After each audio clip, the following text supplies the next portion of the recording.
distinguished lecture series that is being sponsored by the VA group represented here this morning by Mr. Courtney Campbell.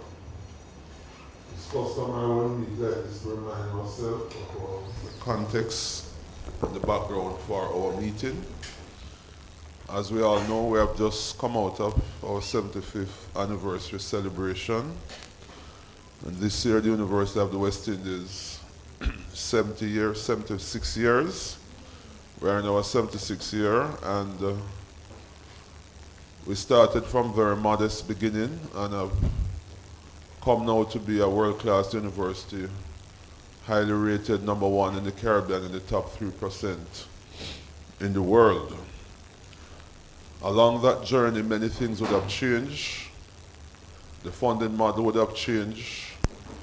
We have grown from 33 students to over 50,000 students at the university. Here on the campus, over 16,000 students. And we are operating in a far more competitive environment than was the case when we started 76 years ago.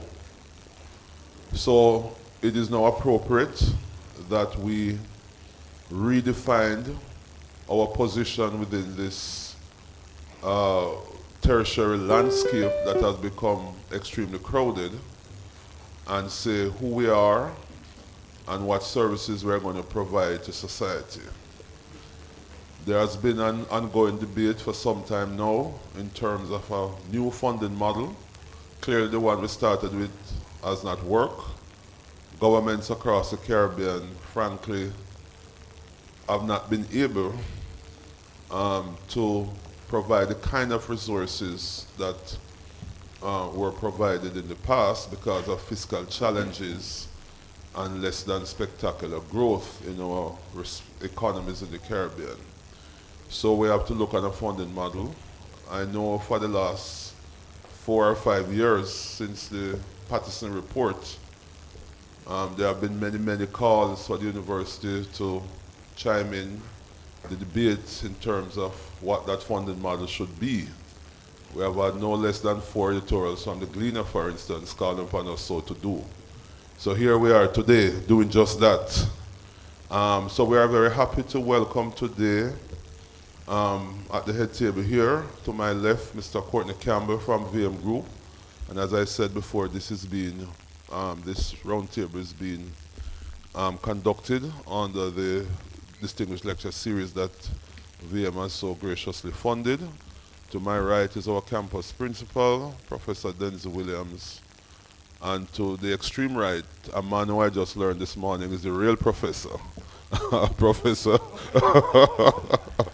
Professor Trevor Monroe. And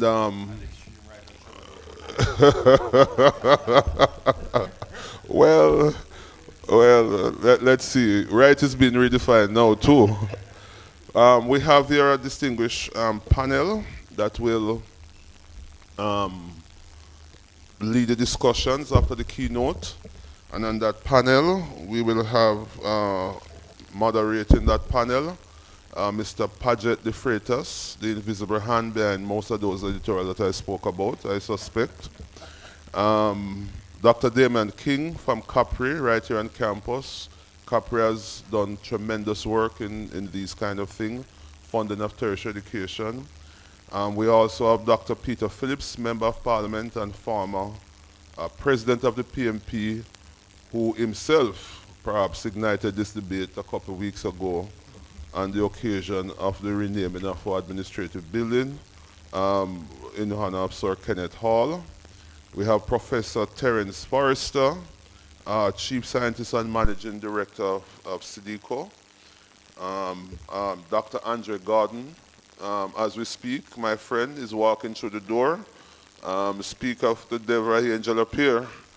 And of course, he's the Chairman and CEO of Technological Solutions Limited. And we have here also Mr. Christopher China Poo, the Director of Jamaica Chamber of Commerce. We're also happy to welcome here Dr. Black, representing the Ministry of Education, and I think he's the Executive Director of JTech. And we have our PVC, Shadi, PVC for undergraduate studies here at University of the West Indies. We have our deans, our bursar, senior managers, and members of the press, importantly. Welcome all. So today, our roundtable is going to take a very simple format. Our principal will give some words of greetings and opening remarks, followed by our sponsor, Mr. Courtney Campbell, and then we'll go into the keynote, after which we'll turn over to Mr. De Freitas, who will moderate the panel discussion. So ladies and gentlemen, thanks again for coming. Principal, over to you, sir. Thank you very much, Registrar, and very good morning, everyone. I have a lot to say, but the Registrar told me I have only a few minutes, so I have to be very disciplined. But really and truly, I'm looking forward to this discussion this morning, and mainly because I think it's a discussion that is quite timely to look at, really, as Dr. Peter Phillips calls it, the social contract that we signed in 1948, and where we are with that contract today. So I have a few words on that I would say, but the first thing I would like to do is to really thank the Deputy Principal and his team for really putting this together along with the VM group, but also importantly to thank the panelists who I'm really looking forward to hearing from today, because these are people who are all invested in our university and broadly invested in our Jamaican society. And we are all on the same page that what we want at the end of the day is a better Jamaica for all, and a Jamaica that works for all. So I'm very much looking forward to the discussion. We have the Venerable Paget De Freitas, who I'm pretty sure will be leading the panel through moderating that with some very insightful thoughts on this. And I hear our registrar spoke about this issue of a funding model, but I don't know, and I have here to my, well, I don't know if it's to my right, I should say, but our distinguished Professor Trevor Monroe, who is a university man inside out, and I don't know, Trevor, if there has ever been a funding model, yeah? Because I have been looking at these things for the last 50 years, and I don't know what a funding model is.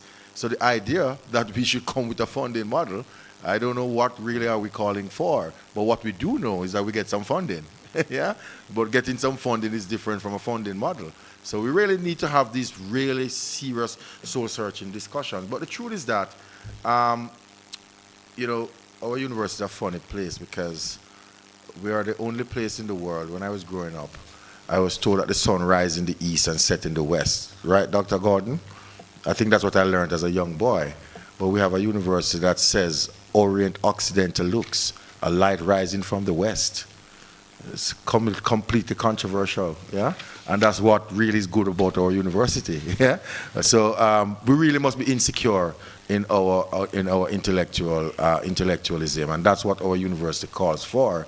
And I'm sure that the debate today will show that kind of insecurity, so that we are very clear, because we call this a round table, but in a round table everybody's sitting in the middle, yeah? And I thought I was going to be at a round table to have a discussion on this, but it's nice to see how we all do this. You know, our university is a very funny place, yeah? We take everything and turn it upside down. But seriously, we really have to have this discussion, because I think it is timely for us to really get a serious conversation going about not just the role of the UWI, though, in society, but the role of education in general, and more broadly, post-secondary. I wouldn't even just say tertiary, but post-secondary education. It's a very important discussion to have, broadly because of the kinds of issues that we're now facing in the Jamaican society. But more importantly, the sustainability of our high-quality human resource is going to depend on us having a high-quality academic institution like the UWI. And therefore, we have to think about how we're going to sustain this going forward. No society, Damian King, has ever really progressed to any level of prosperity, if you want to call it that, yeah, without a strong academic institution, none whatsoever. And so the question becomes, in a highly competitive market like ours, should all institutions have the same mandate? should we have a race to the bottom where we're just in a marketplace operating and anything matters?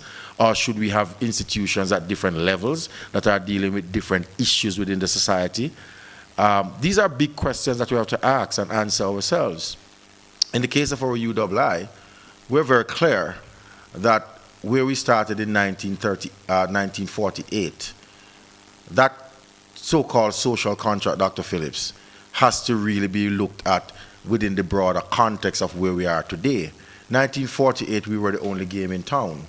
And if you use a Porterian analysis of being the only game in town, what you would recognize that both buyers and suppliers only had one choice. And if you only had one choice, then the truth is that you just have to accept that choice and move on.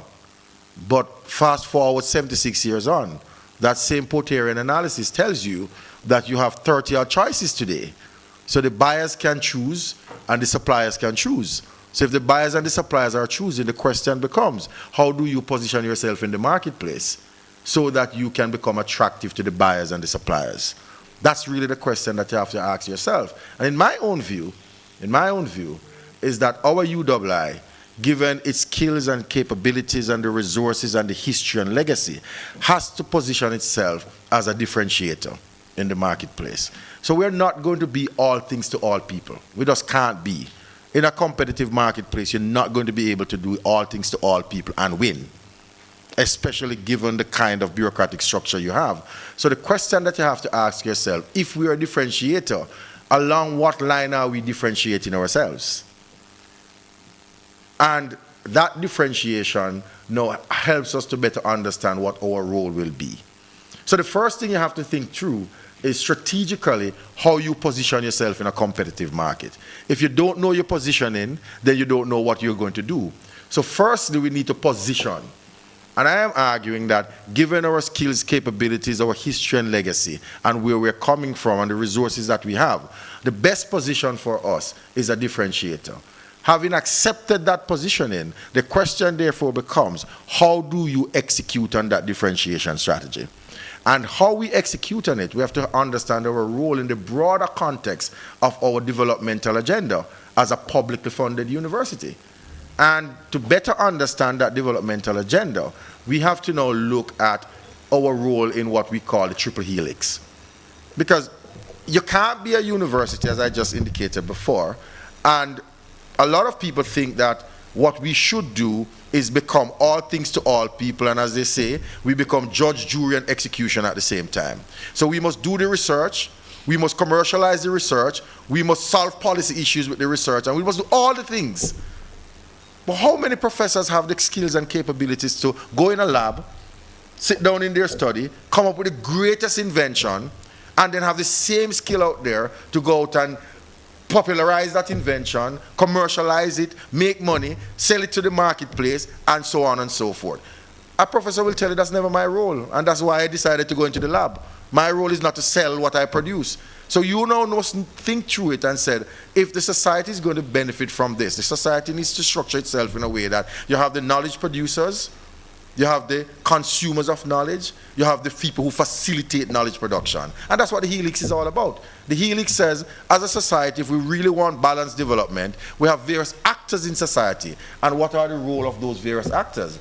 So you have one of the actors is the state, another actor is the institution like ours, academia, and another actor is the capital. How do you bring all of those together so that you can now have the kinds of outcome that you want? That's a conversation we need to have. Rather than say, okay, the university must be the state, the university must be the capital producer, the university must be the knowledge producer. The question really becomes, is that really the model for a university? Or is the real model for a university in the context of balanced development is to say, build the human capital at the most competitive level, allow that competitive human capital to now work with the other actors in society to give you that kind of outcome. And if we accept that the university, and when I say the university, I mean in higher education in its purest form, if the role of higher education is to be judge, jury, and executioner at the same time, so you must do policy, you must do capital, you must do knowledge creation, how do you structure yourself to do all of those in one go as well? These are real big questions now that we must ask ourselves. So the real big question is exactly, Professor Monroe, how do you position the university in the broader context, as I said, of national development? What is your position in the marketplace? Where are you going to position yourself as a higher educational institution, as an academic institution, in the global value chain of development? These are some tough questions that we have to answer. And I think, as I said to my colleagues on numerous occasions, so while we haggle a lot about the financial issues at UWI, for example, in my view, those are not the big issues at all. Those issues can be resolved, and they can be resolved quite easily. The big issues are the issues that we're going to be talking about this morning. What is really our developmental role, and how do we structure ourselves to fulfill that developmental role? Is it justly that we're going to be a big laboratory for the private sector, the state, to say we're producing policy research and stuff like that and throw it out to them? Or is it that we're going to be a place for enlightenment and discovery? Yeah? Enlightenment and discovery requires a certain different dynamic than just being at the cut and thrust of an instrumentalist university where everything that, every problem that we see today, we respond to each other. Yeah? I mean, the role of a university has to be beyond that, because as a university, we are going to see current problems, and we're going to try to work the solution towards those. But we also have to be at a higher level, where we're thinking about the future. We're going to look at things that we do not see today. And as a university, that's our role. Our role is to say we have an extant situation, but there is also a future that is unknown to everybody. And we must be able to enlighten our constituents about that possible future that is out there. We must be able to imagine a future that is there, that is not here as yet, and how we prepare for that future that is coming. These are things that are not going to solve today's problems, but they're talking about the next 10, 15, 20 years, how we structure ourselves as a society. If you don't have that thinking arm of a society, then the truth is that what we're going to do is we're going to continue with a kind of instrumentalist approach, and we're always going to be behind. So where is that arm of the society that is projecting and actually philosophizing about the future and structuring a kind of future that we need? These are big questions that we have to answer. But we can't limit higher education. We can't limit the role of intellectuals to just dealing with our idiosyncrasies today. We can't limit intellectualism to that. Intellectualism has to be much bigger than that. It has to be about projecting and philosophizing about a future. Yeah? And then we move from the philosophy, get back into a reality and how we structure that. We all have to do this at the same time. And therefore the university becomes a very important institutional arrangement to help us to build a society that is not only looking at where we are now, but where we're going to go in the future. All of these are complex matters. They're not going to solve our fiscal problems tomorrow morning, but it is going to look at a future that none of us are projecting, and when that future comes on us, we have the human capital that is about to respond and can respond to that future. So colleagues, I'm very excited by this morning. I think this is going to be a very interesting panel, a very interesting set of discussion and debate, but this will not be the end. This will be the beginning of some important conversations that we need to have as to how we structure our university, but broader, the views that we have on tertiary and higher education. How do we structure those as we move forward to making our contribution to society? So I could go on and on, but I know that I'm getting excited, so I'm going to stop right here, and I will ask our moderator to take over. Thank you very much. Thank you, Principal. So now we'll hear from our sponsor, Mr. Courtney Campbell, representing the VM. Thank you very much.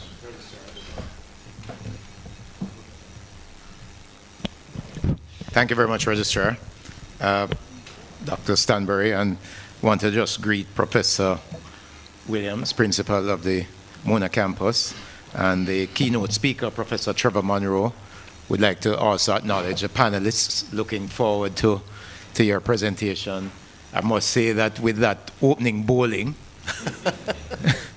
by a principal, I think we're all excited, looking forward to the discussion. You know, we saw a young man yesterday morning, Shamar Joseph from Ghana doing some amazing things, but that was an amazing piece of bowling as well.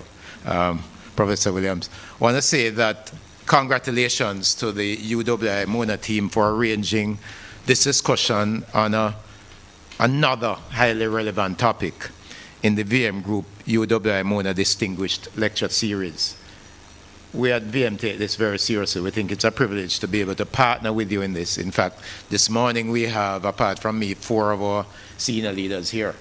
Our CEO for VM Pensions, Natalie Bennett, the head of our capital markets business, Dwight Jackson, our chief strategy officer, Carla McIntosh Gordon, and our head of corporate affairs and communications, Clover Moore. So, it's obvious that we take this partnership very seriously. And we have been exploring some important topics. Escaping the middle income technology trap, that was the first public lecture. Innovation in financing tertiary education. And then today, we're going to be examining the role of the public university in national development and how it was titled Research versus Policy. The truth is that Caribbean governments spend billions of dollars supporting local and regional universities. And we rely, all of us, we rely on the universities to impart knowledge and to explore ideas, to help people develop and harness critical thinking, all with the expectation that this knowledge and this approach to problem solving will positively impact society. I recently saw reference to a Times higher education report by the World Economic Forum that reminds us that this knowledge transfer is to take place through collaboration between governments, business, and of course academia. However, the report warns that many governments are failing to harness the power within the world's universities to help us achieve the Sustainable Development Goals. So even as that report is published and being digested, we in the Caribbean struggle with low levels of productivity, with lots of serious health problems, with environmental challenges, with security issues. And we're mindful at the same time that some excellent research has been done over the years here in pure and applied sciences, in social sciences, in education, etc. The beauty of university research is that here you are free to determine your research agenda. So you have that academic freedom. So you're not limited by what the market is demanding. I think that's a beautiful thing. And you can use this academic freedom to exchange ideas openly with other researchers here and in other jurisdictions. And I think this is a good thing because it supports and enhances the innovation process. So the question that the policymakers then have to ask is, how can policymakers take advantage of this great work? Governments of the region should, I think, see universities as partners to solve our most difficult problems. So I think that's what we'll be exploring today. As we explore how to do this, I think we may want to ask questions such as, should some of the research be more targeted? We should seek to clarify the developmental role that principal spoke of. And then, something that I'm aware of. So should some of the government's consultancy spend be applied to engage, that is now applied to engage overseas consultants? Should some of that be used to fund researchers in our local universities? The VM Group, we have had very positive experiences with our university engagements. When we sought to develop a strategic plan to take our business forward, we engaged the professional services unit of the Mona School of Business and Management. And that was research-led strategy development that I think was at a higher standard than what many pay the McKinseys and so on of this world to deliver.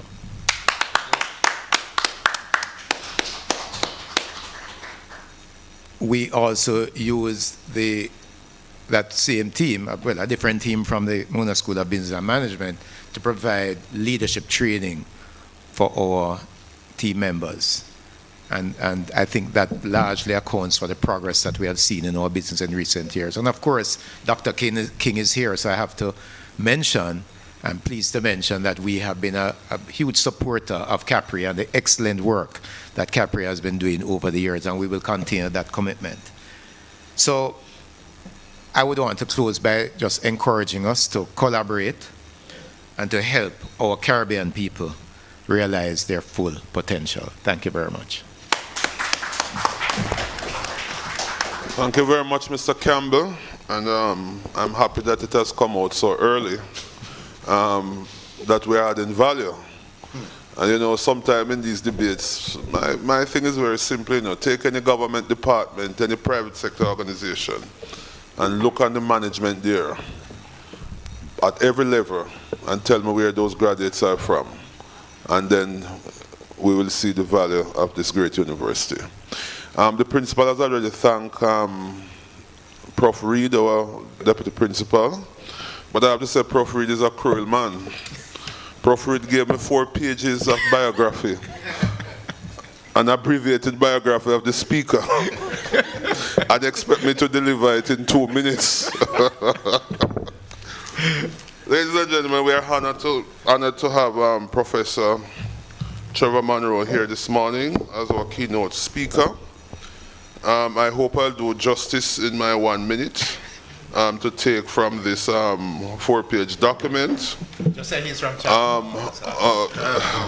I don't want to offend my principal. So, so ladies and gentlemen, Prof.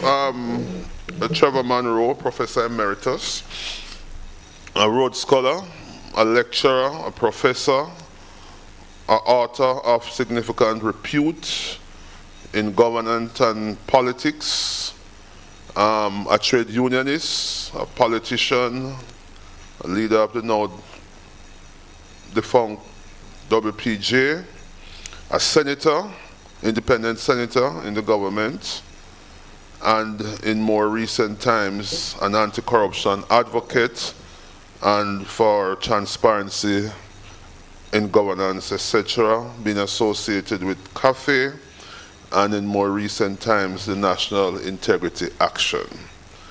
I think that it is very rare to find in one person consolidated so many different facets, and I think he's eminently qualified to be our keynote this morning. So over to you, Professor.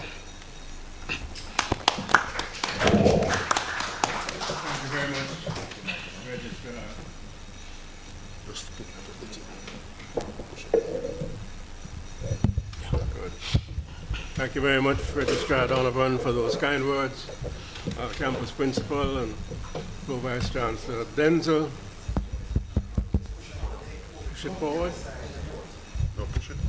Yeah. Okay, cool. President and CEO of Victoria Mutual Group, Courtney. Colleagues of the Mona campus, Paget, and members of the media. My friend, the distinguished panelists, ladies and gentlemen present and online, good morning. Good morning. Let me first thank Courtney and Denzel for giving my keynote address.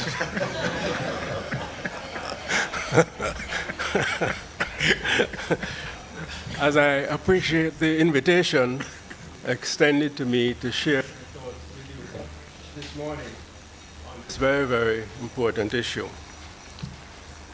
Today's conversation on the role of the UWI in society could not be more timely. As you know, and as Chairman has pointed out, the university is celebrating its 75th anniversary this year. Though we have to mention that only in recent times have we been ranked globally.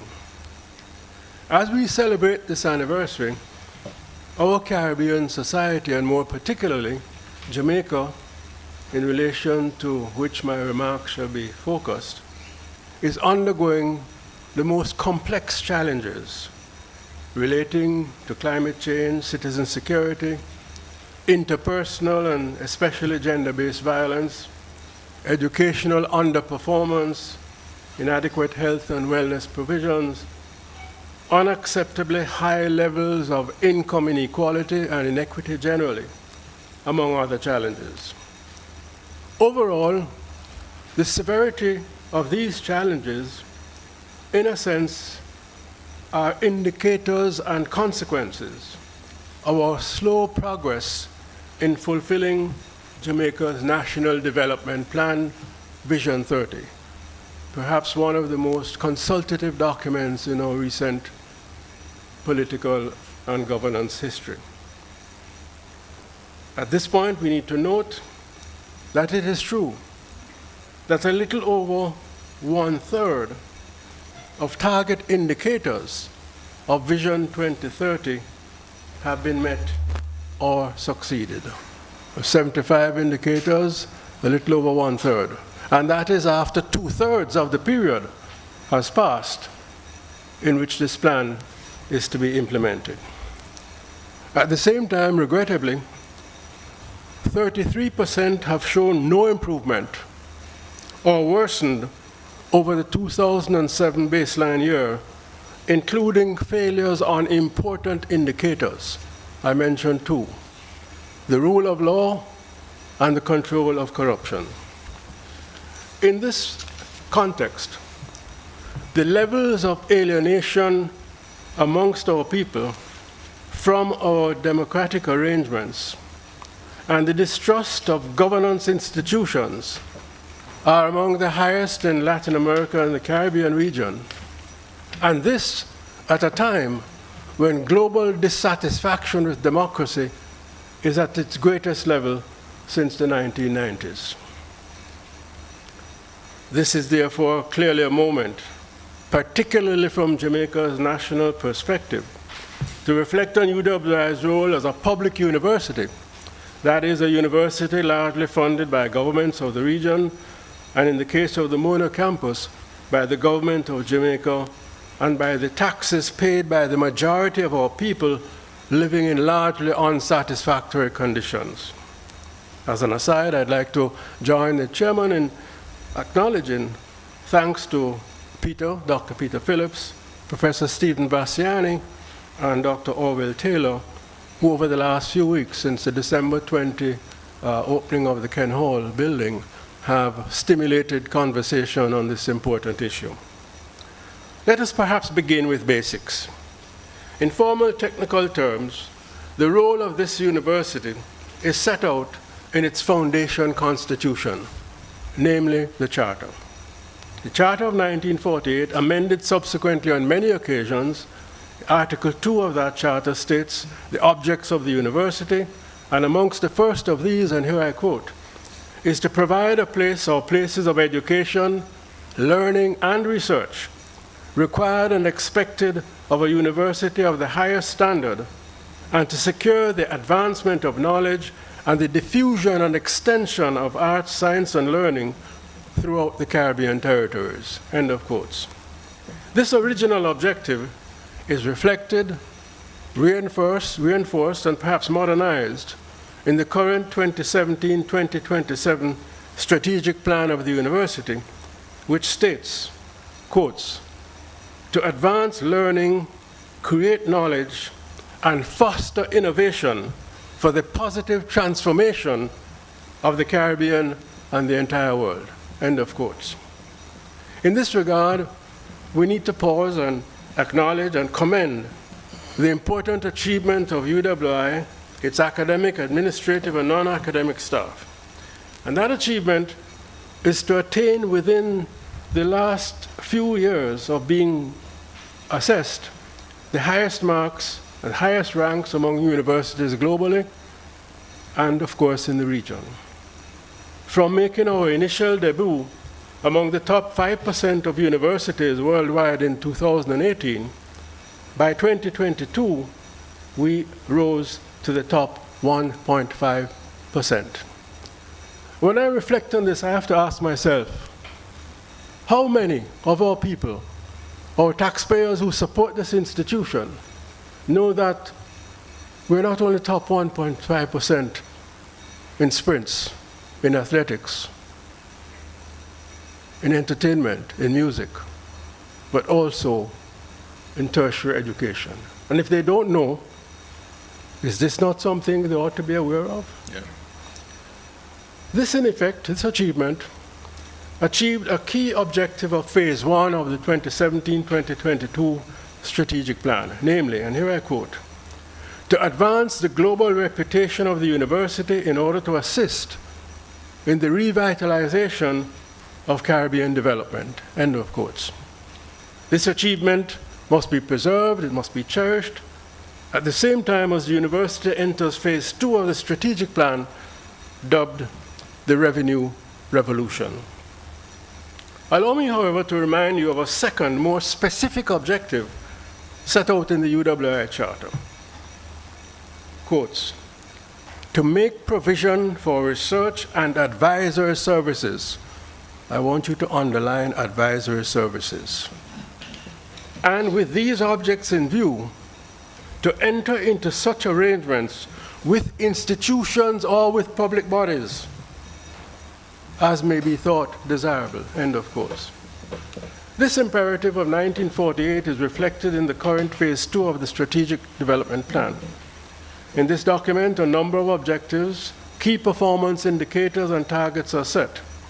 We note two of the explicit objectives for purposes of our conversation. Quotes, to increase the quality and quantity of, underline, high impact research, end of quotes. Secondly, to increase grants for academic and applied research to improve the bottom line of the university. In keeping with these requirements of the strategic plan, each of the UWI's, MoNA's 7 faculties and 50 departments, including a dozen centers of research, are obliged to, and do in fact, in their annual reports, and even for me as a university person, going through those annual reports were an eye-opener. We report annually under the AAA headings mentioned by our principal: Access 1, Alignment 2, and Agility 3. And these are reported on in respect of 10 objectives and 15 key performance indicators. By and large, ladies and gentlemen, there can be little or no question that the UWI MoNA is producing policy-relevant and applied research in almost every single area critical to national development and to social transformation. These include crime management and crime control, violence reduction, educational transformation, improving health and wellness, strengthening parenting, raising levels of gender equity, nutrition, tourism resilience, governance reform, climate change, etc., etc. In fact, I suggest that those of us take a look at Stephen Vassiani's article in the December 31, 2023 issue of the Gleaner entitled Reflections on UWI Research, where Stephen enumerates specific articles and authors producing policy-relevant research. You name the challenge. In our question and answer period, you name the challenge, and at UWI, there exists either research capacity or actual output relevant to advancing appropriate solutions. But the critical deficit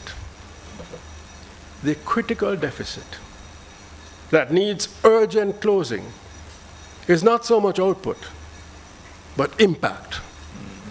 Impact on public policy, impact on private sector development, and hence on national and on social transformation. If I may be provocative for a moment, if we score 7 or 8 out of 10 on relevant and applied research, do we score more than 2 out of 10 on impact and on public awareness of this work? For in a democracy, believe it or not, public awareness matters as to where public monies goes or don't go. This underperformance not only needs reflection, but urgent action to rectify within the framework of the strategic plan. In this regard, I want to suggest that there are 6 areas, 6, to tackle and in relation to which questions need to be addressed. First, we need to rectify the completely inadequate marketing of UWI's applied research, including to the relevant policy community. For example, who amongst our citizens outside of the Faculty of Medical Sciences, outside of the Caribbean Institute for Health Research are aware of the revolutionary work recognized internationally, for example, in child development, in sickle cell disease, nutrition? Let me be more concrete. The most recent annual report of the Caribbean Institute for Health Research indicates the Institute refereed research on cardiovascular disease and cancer research needs, cognitive, psychosocial, and behavioral gains from the Jamaica Early Childhood Simulation Trial, severity and outcomes of dengue in hospitalized Jamaican children, health-related quality of life in long-term prostate cancer survivors, and exploring ways to respond to rising obesity and diabetes in the Caribbean. These are but a few examples from but one institution and one faculty. I suggest that even within the Mona campus itself, outside of the Faculty of Medical Sciences, few would know of the existence and of the value of this work. Another entity producing highly policy-relevant applied research, and Damien is here, so I won't say much on this, is the Caribbean Policy Research Institute. In 2023, for example, CAPRI produced and launched 4 papers of much relevance. I just mentioned one, titled Growthless Jobs, the Paradox of Rising Employment and Stagnant Output, in March of 2023. How many of us are aware, have read, internalized the recommendations or debated them, some of which are very controversial? So that's my first observation, that we need to really deal with this area of underperformance. Second, with a few outstanding exceptions, linkages with policymakers in the public and private sector needs to be strengthened, not only to impact policy, but to facilitate innovation in respect of critical areas. In this regard, I asked the question, do UWI faculty have a sufficiently broad, adequate, or effective presence on task forces or joint committees bringing together academics and their counterparts in relevant problem-solving areas? Are there enough academics serving in policy advisory capacities or committees to ministers? Is the weight attached to serving on policy advisory bodies and boards of directors sufficient to incentivize service in this area and concomitantly to reduce mutual ignorance and mutual distrust?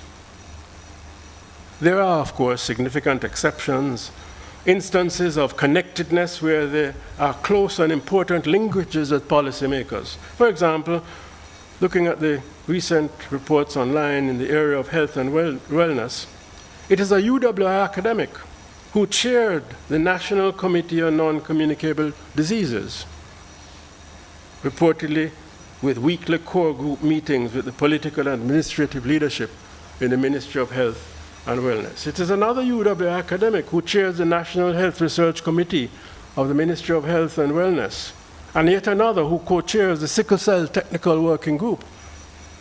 In relation to tourism, there's a similar close linkage between UWI academics and the ministerial policy-making level, with unquestionably positive outcomes. So the question of linkage, secondly. Thirdly, below the policy-making community, the general public, even the public-spirited citizen, is almost totally ignorant of the university's potential contribution and actual proposal to mitigate pressing problems. Yet it is he or she who is funding this institution. In this regard, the campus has to bear a heavy burden of responsibility. We can't expect the people to come to us to know our product any more than Victoria Mutual, Sagicor, KFC, or Mothers can expect the people to come to them to find out what their products are without marketing those products. By and large, academic staff are relatively absent from the main avenues and mechanisms for building public awareness. I asked the question without being invidious.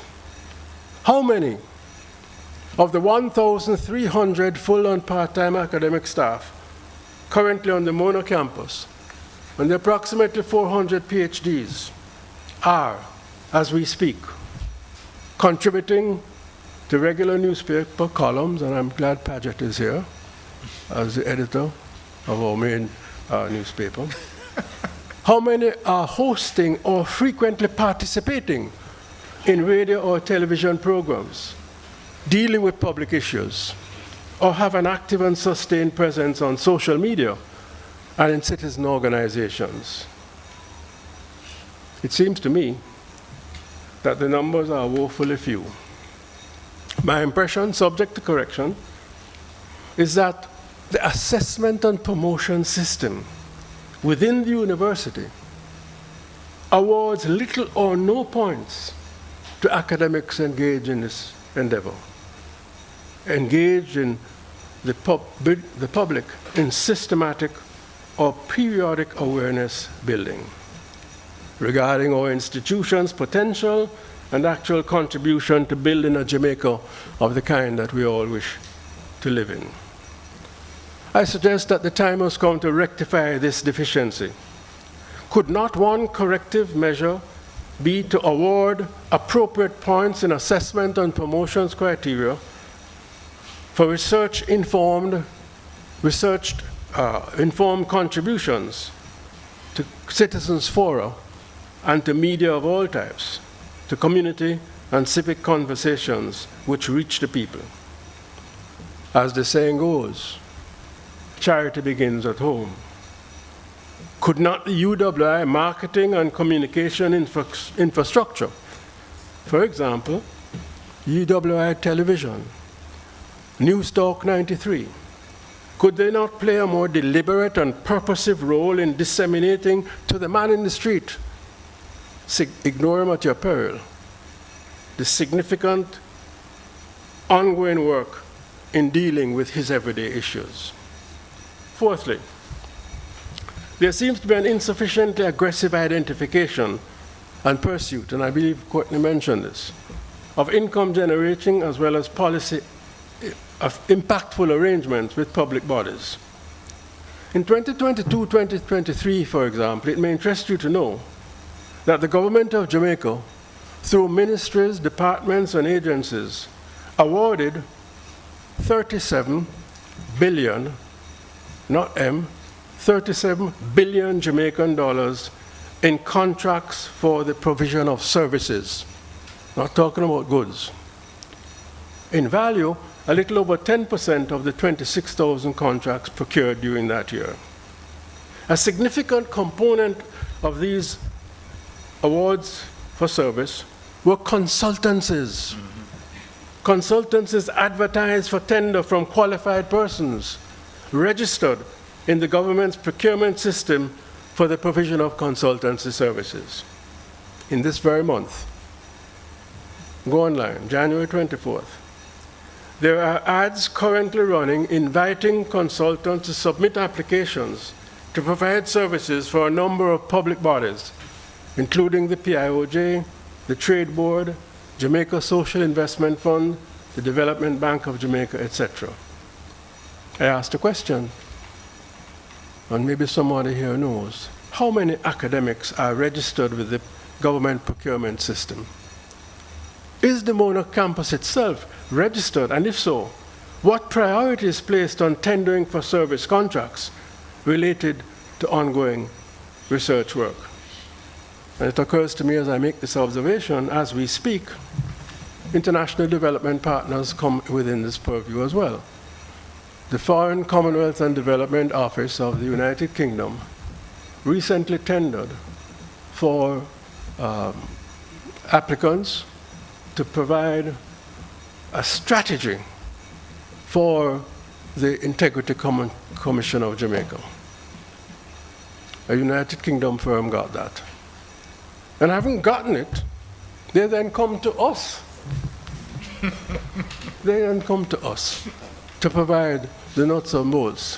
Why aren't we the ones to tender, to get the contracts, and to utilize our policy-relevant research and knowledge of our society to inform something as important as the National Strategy for Combating Corruption of the Integrity Commission of Jamaica? Engaging this function, it seems to me, falls squarely within the remit of one of our institutions, the Mona Office for Research and Innovation. And here I quote extensively from the responsibilities online of MORI. The responsibilities of MORI include identifying funding opportunities and promoting them to UWI researchers, liaising with funding sources and partners on behalf of researchers, reviewing and approving all research proposals before submission to external entities, reviewing and signing research proposals on behalf of the university or as a delegate of the campus principal, end of quotes. There would seem to me to be much room for improvement in this area. When I note in 2021-22, external funding acquired by staff for research on this campus total 1.5 billion. I'm told that the budget of the campus is somewhere between 19 and 20 billion. 1.5 billion is what our staff acquired for research, and 1.1 billion of which, to their credit, was acquired by the medical sciences faculty. Very good. I should note in this regard a positive development that the Mona School of Business and Management's Professional Services Unit, in their 19-2020 report, includes a section on consultancy services.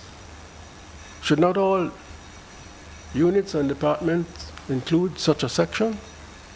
MSBM is registered with several multilateral agencies and with the government of Jamaica as a provider of consultancy service. And I will Courtney mentioned some of them recently, and the report notes others that have been done within recent times. Fifthly, my fifth point, to improve and maximize impact, and Denzel mentioned this, is there not a basis for less competition, less duplication between UWI and the other 20-odd tertiary institutions? In other words, is there not a need for more collaboration, for more partnership, for more collective determination of specialization to maximize the impact of a considered division of labor? With due respect to so many of our faculty and units, I wonder, why do we have a faculty of law at the University of Technology and a faculty of law at the University of the West Indies competing with one another? Sixth, there is clearly a need for significant improvement in the UWI Mona's role in relation to the private sector, and vice versa. This is a two-way street. In this context, I'm indebted for my remarks to exchanges with prominent business leaders and persons with intimate knowledge of issues facing the private sector. One such friend shared an anecdote with me. In the late 1980s, he said, when one of our most prominent manufacturing firms found that some of its canned products had a very narrow shelf life, it was thereby forced to curtail its production cycle and lose the benefit of economies of scale until the problem was corrected. The leadership of the firm at the time, I'm told, had to spend up to $1 million to bring scientists from the United States to determine what the problem was and to have it fixed. At that time, my friend tells me, the belief was that the UWI was engaged in, quotes, intellectual stuff, end of quotes, and not the kind of issues related to innovation on the production line. This must have changed significantly, please tell me. To what extent is that belief still prevalent, and how do we combat it? May I suggest that UWI needs to work much more closely with the private sector to identify the challenges which they have to contend with, and the areas in which research and development capability can be more effectively utilized. The UWI must convince the private sector of its capabilities. In that regard, I am very sure that current friends in the sector, most distinguishedly represented by our friend Courtney, some of whom hold important positions in the UWI leadership, would make great ambassadors and need to be utilized as such. Finally, these questions I'm raising and observations I'm making are in the main neither new nor original. 10 years ago, on November 19, 2013, I had the privilege of delivering the keynote presentation of the launch of the late Ian Boyne's book entitled Ideas Matter. At King's House, large numbers of the academic community, our community, and leading policymakers, including the then Prime Minister, 3 former Prime Ministers, cabinet ministers, and permanent secretaries were in attendance. I stated at the time, and here I quote, "Academics more than ever need to make scholarship, the most advanced thinking in every field, accessible to and grasped by the masses. It is clearly not enough for new ideas to travel horizontally, that is from the academic and journalists to the policymakers, from the press rooms and research institutes to prime ministerial offices and to technocrats' conference rooms. Such a horizontal trajectory bypasses the masses, and as such, these ideas, particularly when they challenge the status quo, can be ignored, especially by politicians who are prone to respond to short-term priorities or respond to the power of entrenched interests." I continued then, "We need more academics who double as public intellectuals." As the new principal of the Mona campus, I continued in my presentation, put it at the time in 2013, quotes, "Research from individuals sitting in an office and having conceived an idea and conduct projects that will result in the publication of papers in academic journals will always have a place in universities. But the Mona campus must focus on research projects that are aligned to national and regional development." End of quotes from 2013. To a great extent, that alignment is now being accomplished. But how many and who are aware? That was the new principal, Archie MacDonald, 10 years ago. Today, 15 days ago, another new principal, sitting to my left, stated in the question-answer period in his presentation, his first press conference on January 14th, quotes, "As a publicly funded university, what really is your role? It is not for you to just get a degree, move off and cocoon somewhere in the hills and have the best car, the best house. That's not the role you are supposed to play. Your role is to say, how do I get this resource to the people who have invested in me, and then I use that investment to make their lives better off? As an academic, we have our voices to be heard. We can't just say we come here, we publish in the best journals, the high quality, high impact journals, and our principal continued in his inimitable way. High impact journals, and only 2 people read them: yourself and your professor. That can't be the role of the university.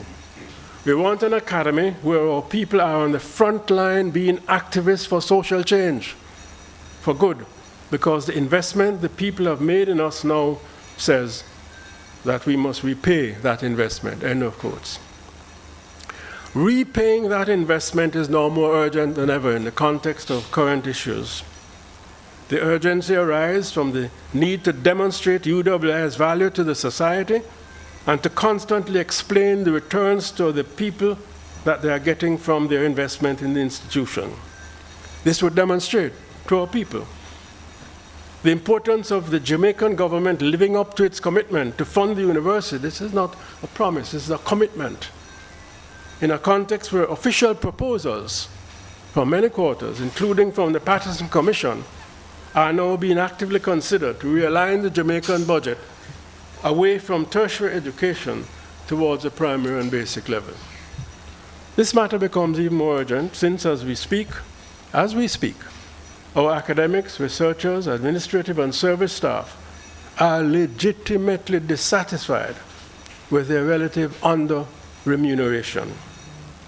This institution has to demonstrate that correcting gross anomalies is not only important to the staff themselves, not only an injustice, but a potential risk if it is not done to MONA's continued capacity to fulfill its policy-relevant goals.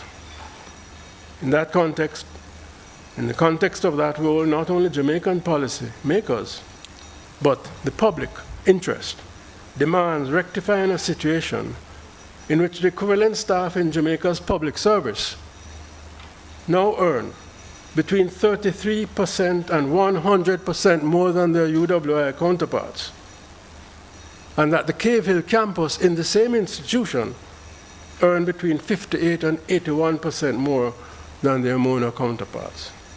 Demonstrating and enhancing the important role of a UWI in society, and the MONA campus in particular, is therefore an urgent and pressing necessity for the present as well as for the future. Thank you very much, and I look forward to the observations from our panelists and questions and comments from those in attendance. Thank you very much, Principal.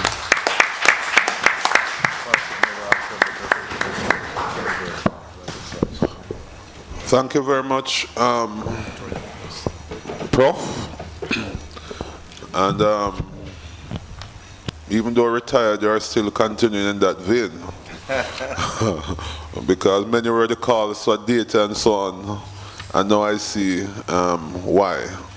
Ladies and gentlemen, that was much food for thought, and I think it sets the background for the panel discussion, which we're now going to enter into.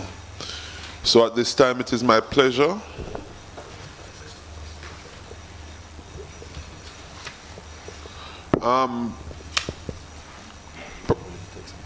Yeah, man.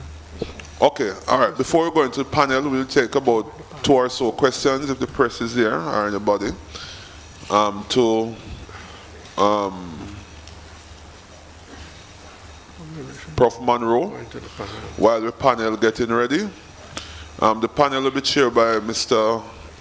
De Freitas, and we have already named the panel. Any burning question from the press? I know that there are people online. Thank you so much for joining. Okay. Well, I think at the end of the panel we might have those questions. Thank you so much, ladies and gentlemen, for your attention. Thank you again, Prof. Monroe, our keynote speaker. Over to you, Mr.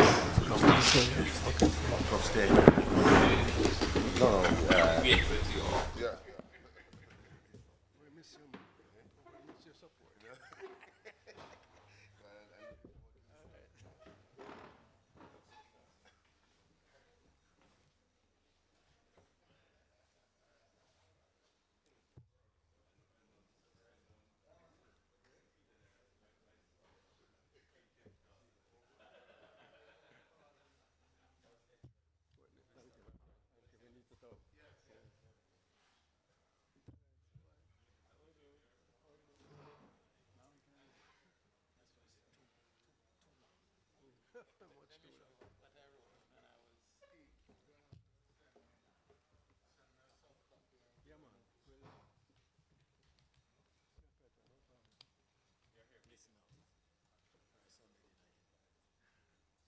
It looks good. Earl.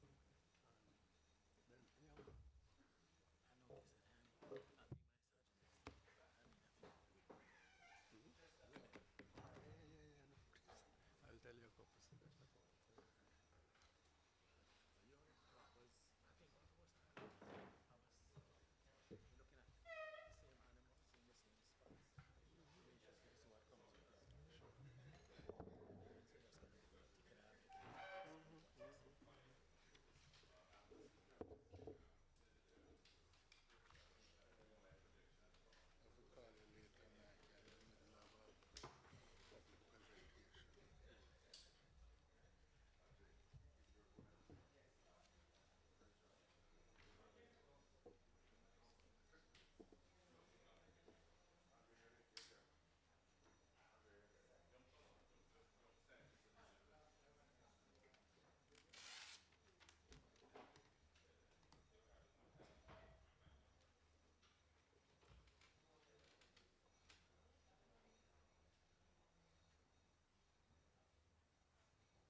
Good morning again to everybody who's here, and it is my great privilege to participate in this discussion and to attempt to moderate the program. Just for a few things, while I was sitting there, Peter Phillips leant over to me and said, "You see there, it's typical of the university. They can't get the geometry right to talk about a round table."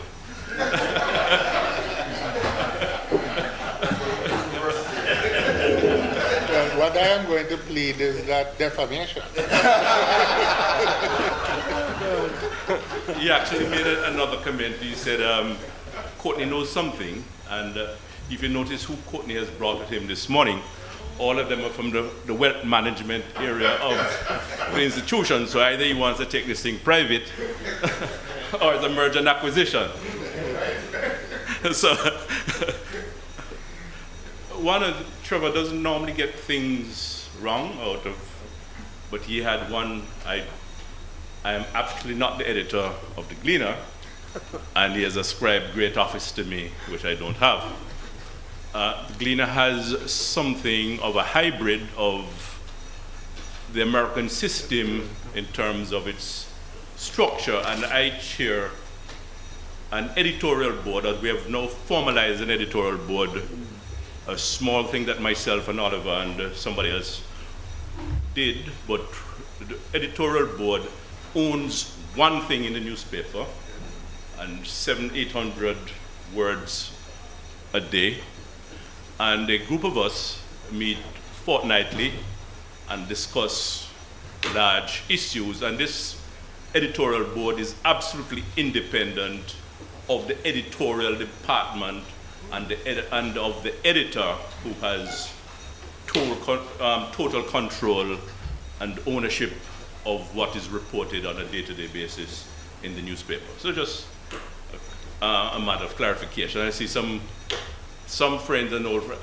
The last time I recorded another life when Andre Gordon I reported him as the Young Scientist of the Year. He hasn't changed. He hasn't changed a day. We have a very distinguished panel to discuss the issues and to debate the issues. There is Dr. Damian King, again as Executive Director of CAPRI, Dr. Peter Phillips, parliamentarian, politician, and who spread this tablecloth on my table.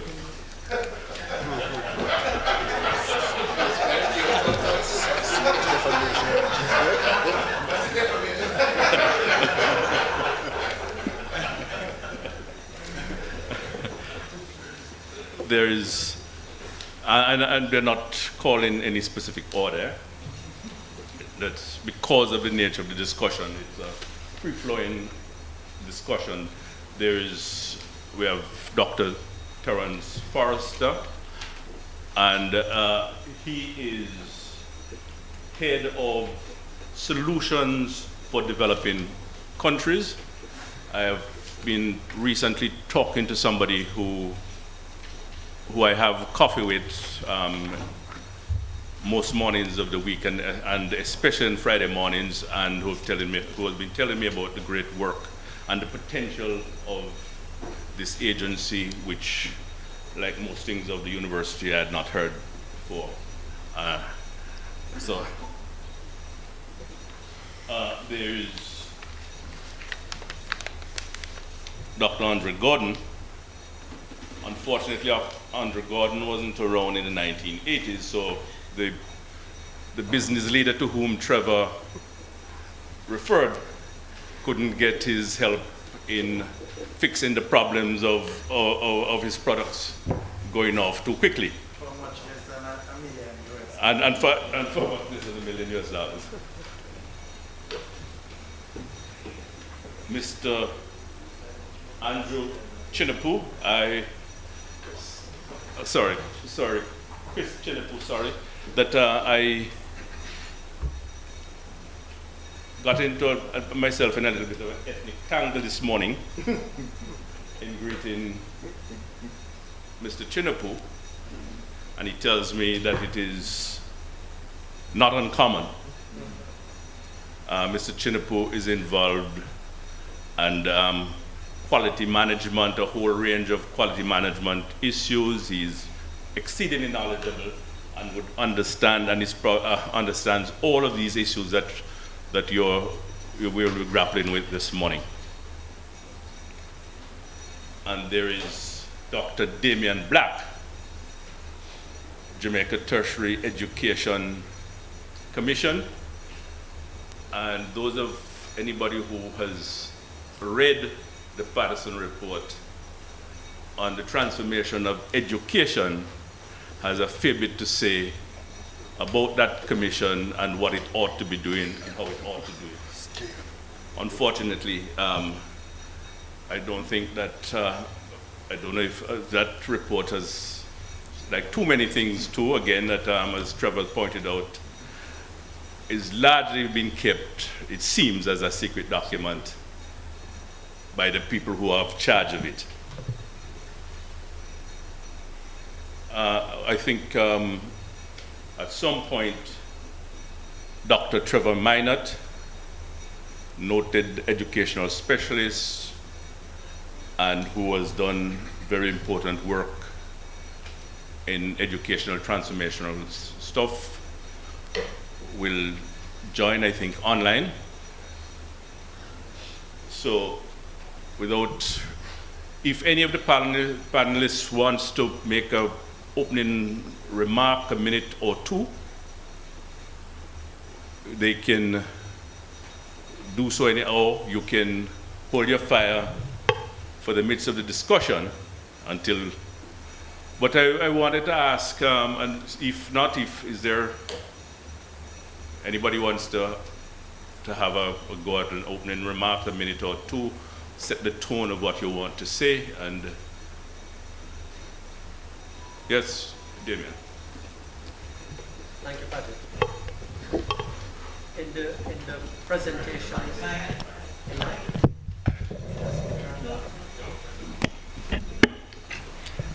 in the opening remarks and in Trevor's excellent presentation, we got a good measure of the landscape, I would say, of roles that the university plays in the society. But there was one that was not mentioned that I think it's particularly important and difficult to appreciate until you're aware of it. And I'm going to introduce it to you by way of an anecdote.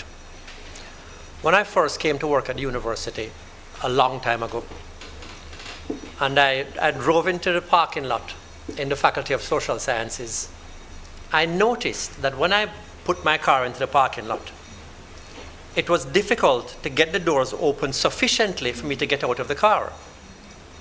This is not because I'm somebody of ample size, and this is not because I had a large car. It was because the parking spaces, the lines were too close together. They were too narrow. And this was a constant frustration. One day, a few years later, I came to work in the morning, and the parking lot was repaved, which means that new lines had to be painted.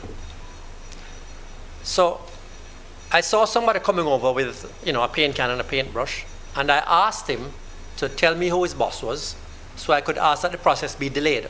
And I ran up to the dean, and I asked the dean to give me a week before the parking lot was repainted, so I could make a suggestion.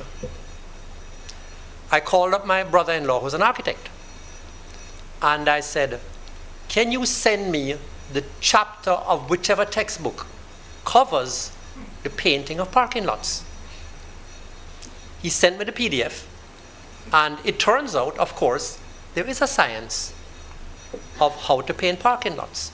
It has to do with the width of the driveways that determines whether you do the parking spaces straight or slanted, and then the width of the space depending on whether it's straight or slanted, and many other considerations. So I spent a few hours in the morning working it out, drew up a map, drew up a diagram, sent it to the dean, who sent it over to maintenance, and the parking lot was painted according to those principles. Now, what is the lesson here? What was it that made me know what I did not know? I'm an economist. As you would have discovered, having heard me speak on anything else, I know only economics. But I was aware that there was a science of parking lots. And why was I aware? Because I was formally educated. Formal education teaches you a lot about the narrow area you study. But the benefit of formal education is that it makes you aware of the universe of knowledge. It makes you know what you don't know. And the difference between myself and a hard-working young man who was coming over to paint the parking lot, difference between myself and him was that I was aware of what I did not know. And that allowed me to solve a parking lot problem. Every one of the several thousand students who come through University of the West Indies, that is what they get. They don't get that they know a bit more about economics or about history or about chemistry. What they get is an introduction to the universe of knowledge. Paradoxically, what they get is an appreciation of their ignorance. It is the person walking down the street who had to drop out of school in second form, who thinks he knows everything. But that awareness of your ignorance is what allows you to solve problems outside of your narrow area of study. And having a university of the level and caliber of the University of the West Indies, and the thousands in each cohort that we bring in and put out every year, even those who don't graduate, leave with that awareness. And that increases their ability to solve problems about which they know nothing, because they know how to look for the information. And that passive role, I think, is one of the critical areas that a high quality tertiary institution plays in a society. So I just want to add that to the role of the UWI. But Damien, the fact that the University of the West Indies was first in the marketplace, should that assure it this constancy of taxpayers' support beyond the level of other institutions? And why ought it to have this first call on government support, which is part of the discussion for tertiary education, which is part of the discourse that is taking place now? Well, certainly the benefits that have been articulated so far, including the one that I just added, adds, I think, powerfully to the claim that the university has on public resources. But in a society with scarce fiscal resources, and one that needs to build up its human capital to a much greater level than now exists, that debate is a complex and difficult debate. And we need to appreciate what is the reason and what are the reasons why the other possible allocations of public resources for education have merit in order to engage in that debate. Yes. Yes. Yes. So, thank you very much, Damien. Thank you very much, Chairman. And I'd like just to maybe extend and embellish a point that Damien just made, and it's about market. So if you step back and look at what a cloistered university has been for thousands of years and is currently, it's a place where inter alia there is a synthesizing of pre-existing information fit for purpose, whether it's product or policy. And when the boundaries of that extant knowledge are reached, designing and executing appropriate problem-solving actions called research to fill that gap. And now here's the link to what Damien is saying. I think educationists would agree that when you embed the training of undergraduates and postgraduates within a problem-solving environment like that, going from basic research to translation research to interfacing with product development, that you develop some of the highest competencies in problem solving, which is what you want. And if I were to tongue-in-cheek says the university should not be run a training course for prime ministers, but really should provide problem solving skills and self-directed learning competencies so that a variety of roles, including prime ministerships, etc., are easily apprehended and delivered. So this is just by way of embellishing what I think Damien just said. Yes. Well, since we're moving from the right to the left. No, and I don't mean that in any. I'm centrist here. A couple of points arising. I want to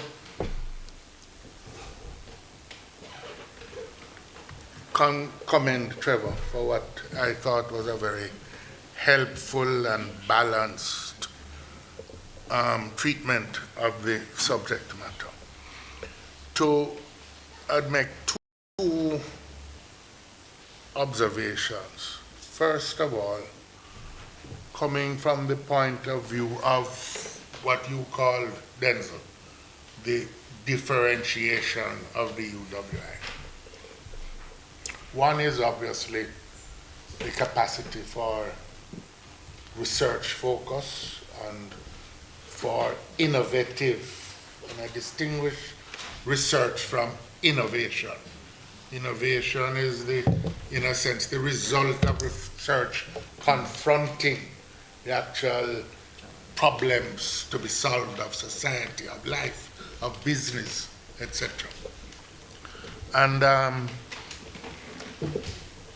there is need, tremendous need, and as has been said about the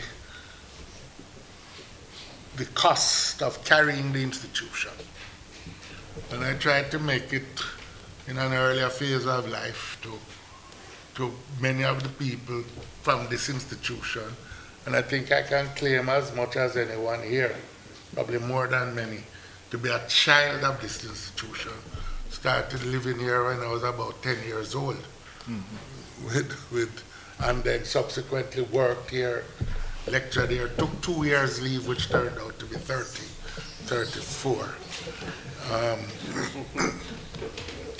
from the Faculty of Social Sciences. But in the context today, where there are 20 other institutions offering a degree, you need to figure out what is it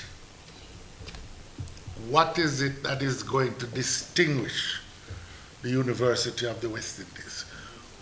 Why, when the student who is being appealed to by all these institutions in the United States and other ones in Jamaica, why are they going to choose UWI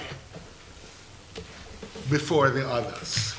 And I think at least part of the answer, at least part of it, is not only the fact that they will develop this research capacity, but that there will be nowhere else in the world that can deliver an appreciation of what it is to be a Caribbean person than the UWI will be able to deliver. That's part of it. And therefore, begin like, the noted historian Fernand Braudel began when he was asked to redesign the French educational system. Ask the question, what should a Caribbean person know in the middle of the 21st century? And then move back from that to prepare them. The second element on the research side now that I really wanted to point to is I hesitate to say it, but that let's distinguish between, and Trevor did it, between what I would call policy relevant research work, which comes out because people doing a lot of research.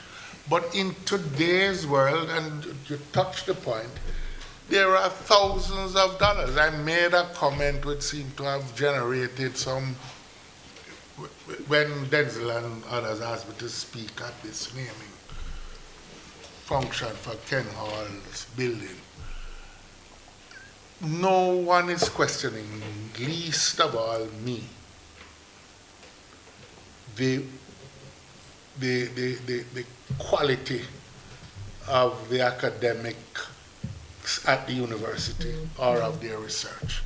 But today's world is increasingly dominated by research institutions at universities asking questions that require deep research and reflection. $29 billion. I, to my embarrassment as Minister of Finance, when I was, found that when questions were being, when contracts were being led to understand the dynamics of growth in Jamaica, that they had research institutions as far afield as Chile winning the contracts here, and there was no response to their calls for proposals from the University of the West Indies. We have to, and it won't be that you say, well, there is a demand, let Professor X do it. You have to create the institutions that are designed for this. I mean, a Capri with adjustment, a Mona School of Business represent embryo of this. But it will involve collaboration with other institutions in Jamaica. It will involve collaboration with other scholars who may be experts in the field. It's large-scale research that needs to be done. And to answer Trevor's question, the private sector, well, I just point 2 examples recently. One enterprise going into pineapples, seeking planting stock that would deliver a better breed of pineapple, longer lasting on the shelf, sweeter, deal with the tourism industry. They had to get this plant stock from Central America. And remember now, the pineapple along with the Tainos are who we have on our coat of arms. The pineapple was here before all of us. But we are not the experts. We ought to be. The same thing, another business enterprise seeking to develop cattle, dairy cattle, in the country to take over from the work that T.P. Lecky was doing. They also turned to Central American institutes so that they could have the cows more suited to our climate. We should be doing that here. And I think that it is that capacity on those 2 fronts that we need to develop that will help answer the question of what differentiates us. Thank you. Dr. Forrester, you wanted to follow on Peter's remarks? Yes, please, just a quick. Andre and Mr. Chinnan, and I would like at some point to quickly to get a context of government policy for tertiary education and where the University of the West Indies fits within it, because we've talked around all of this without that larger policy contextual frame. Thank you so much, Chairman. I'm very happy that Dr. Phillips, Peter, has raised explicitly the matter of the market and how well it's working around knowledge products. Because if I understand you correctly, Dr. Phillips, that's what you're doing. I want to make one observation and raise a question. So one is that in countries where this knowledge product market works well, 2 of the goals are a deliberate and systematic enunciation of what knowledge products are wanted and when, and following that, or right beside it, a deliberate systematic provision of the resources to produce and acquire that knowledge. So that's on the purchase side. And on the provider side, where the university might be a part, there is orientation towards that knowledge by way of predictability, so that one can avoid the trap that the university finds itself in many times of not being able to produce what is wanted when it wants, with the dynamism that is required. So this business of a systematic approach to the market is something, and here's a question, that might not exist in an appropriately developed manner in Jamaica, and that we need to address it. This market intermediation of information flows between people who need product and knowledge, whether it is GOJ, private sector, or otherwise, and the producers, where UWI is positioning itself to do it better. Andres. I would like to enter the discussion from, it's not, it's on. I would like to enter the discussion from the perspective of somebody who has spent the last 30 years employing UWI graduates. So I'll speak a little bit about it. Yes, project is 30 years. You might believe it. Courtney and I work together on campus. So, as well Courtney as is not as grey. Yeah? Courtney is not as grey. Not me, I hated it. But also, from the perspective of somebody who applies knowledge. That's what TSL does. That's our business. That applies both scientific knowledge and business knowledge, and what that means for the kinds of persons that you need, and also what that means for the opportunities that Peter Phillips mentioned, I think Trevor mentioned, that are there for UWI. And from the perspective also of somebody who, as I speak to you, I'm working with several of your UWI colleagues to look at some opportunities in the wider Caribbean. UWI is distinctive because of the quality of intellect and academic excellence that resides in this institution. No other university in Jamaica, none, can even begin to come. But I'm not sure, it was said, I think Denzel said it, I think Trevor said it, but I'm not sure the average Jamaican even understands that. So when you're dealing with complex issues, complex problems, and I'm not saying this because I'm a UWI graduate twice over, but the truth of the matter is, it is difficult to be confident that if you bring colleagues together who have, they either have to come from overseas and be blunt, or they have to have had a certain experience, or you're not going to be confident working with them that you're going to be able to get a solution. Having said that, my experience is that a lot of the UWI graduates over the last, and there was a transition, I don't know when it happened, over the last 15 years, 15, 20 years, unfortunately, are not doing what Damien mentioned. They come out of UWI thinking they know everything. And so they are not geared to learn.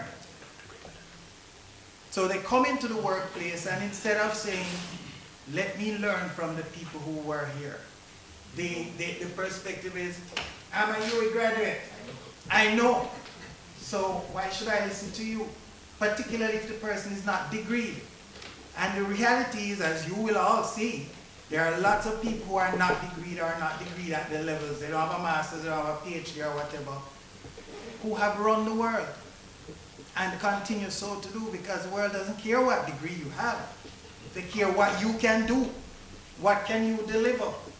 And so so while UWI has this fantastic resource, a part of the tension is, how do we get this to meet the needs of the world? That if you're not actually delivering what I need now, then I'm not even thinking of you. 2 quick examples. 2 days I was talking to a colleague who was doing a master's. And in the entire discussion, UWI didn't arise. In fact, Jamaica didn't arise. They're doing this online, and they were reeling off, and we were discussing, Wharton there, Manchester, and this is an MBA. UWI was not in the picture. I taught a little bit on the MBA program here and a couple other programs.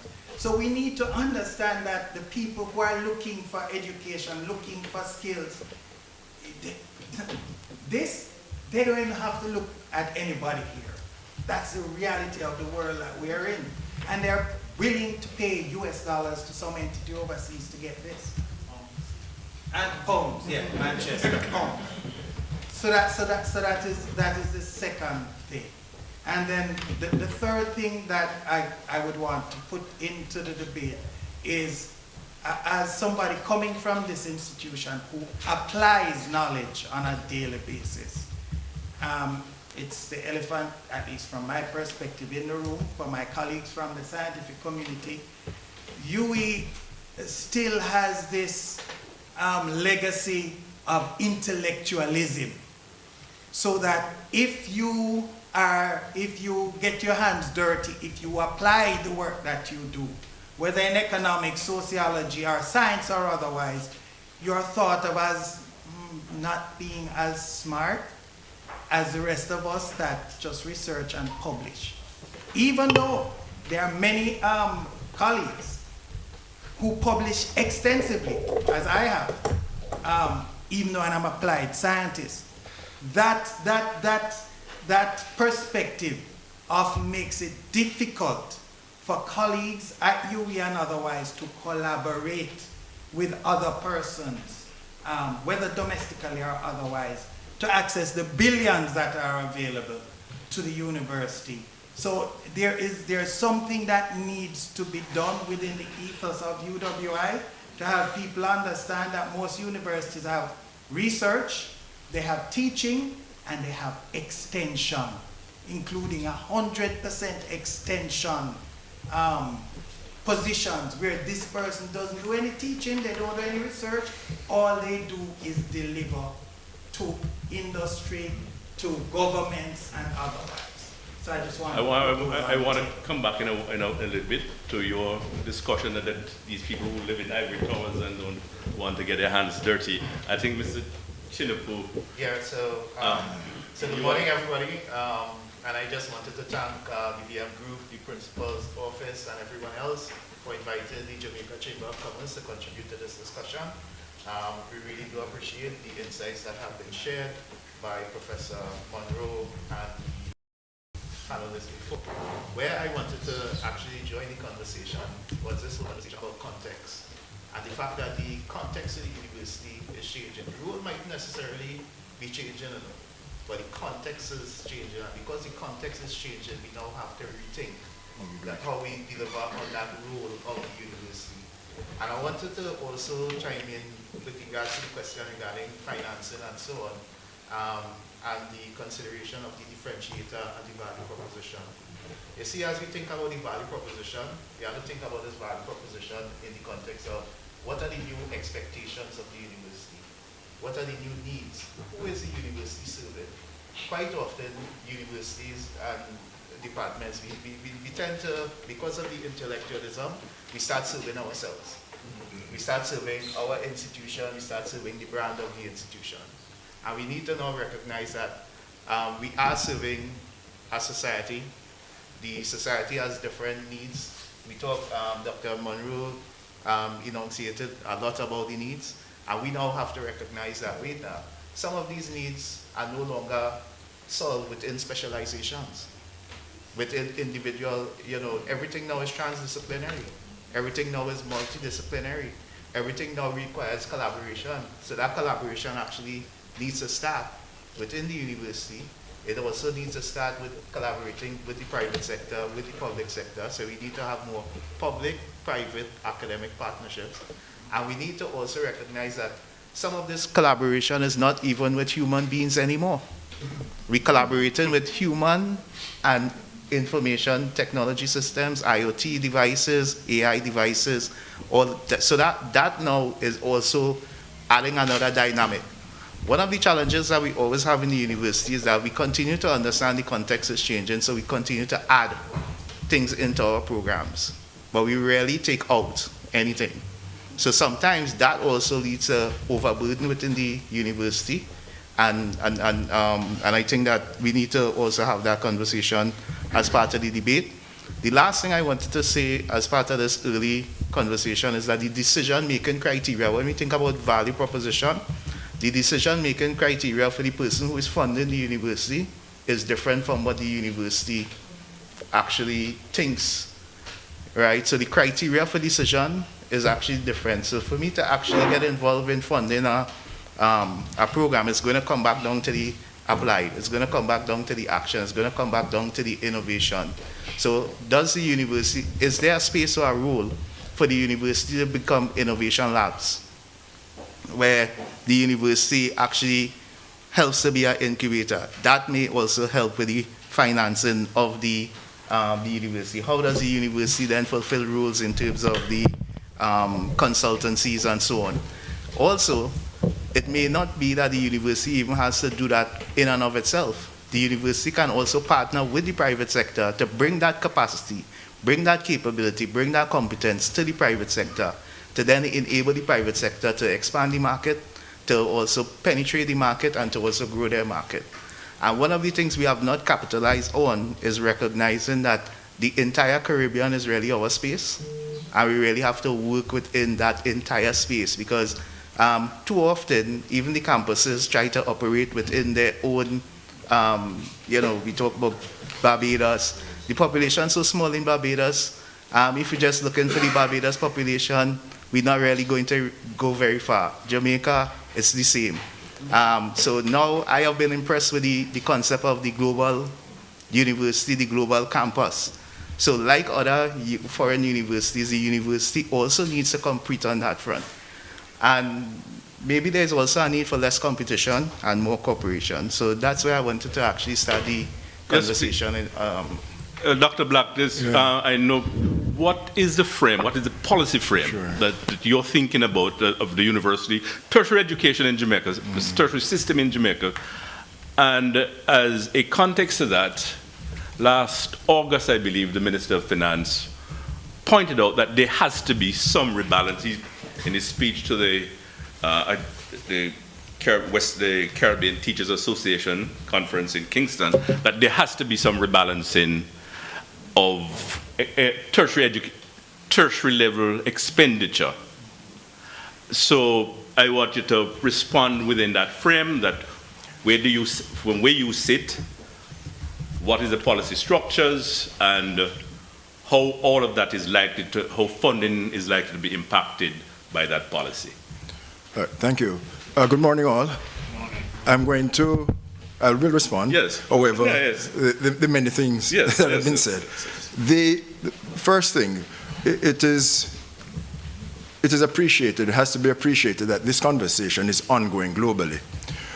Because of a role that I play with the UNESCO's International Institute for Higher Education in Latin America and the Caribbean, we have been having some consultations focused on a number of thematic areas, including funding, looking at matters of governance, inclusion, diversity, institutional autonomy, etc. This is in preparation for a conference to be held in Brasilia in March, which brings together stakeholders from Latin America and Caribbean to look at how it is that the region has performed against a declaration that was issued in Argentina in 2018. The issue of the place and role of higher education institutions is one that is high on the agenda, particularly given the demand for resources in contention with the other areas. Just this morning, I saw a report on a news release that came from the Office of the Governor of the State of Pennsylvania, in which he outlined some recommendations being made for the reform of higher education in that state. Within Pennsylvania, they have the distinction of having the most institutions per capita with respect to the students available. And one of the things that they have to look at, therefore, is governance. To what extent do we need all of these institutions, competition, collaboration? It may not mean closure of campuses, etc., but it does mean looking at how the institutions are administered, you name it. Funding formula, one of the key roles there has to do with the whole matter of performance-based budgeting as something that has been articulated strongly. So thus looking at matters enrollment, but not just any enrollment, but enrollment such as first-generation participants at the tertiary education level, the whole matter of at-risk communities, and the extent to which the institutions are satisfying the state government's policy emphases. So the conversation here is significant and important. You directed a question to Dr. King concerning the UA's hold on the lion's share of the budget. I've never forgotten a remark made by Professor Errol Miller. In 2004, the Mona campus VC Nettleford sponsored a series of consultations on various issues year by year.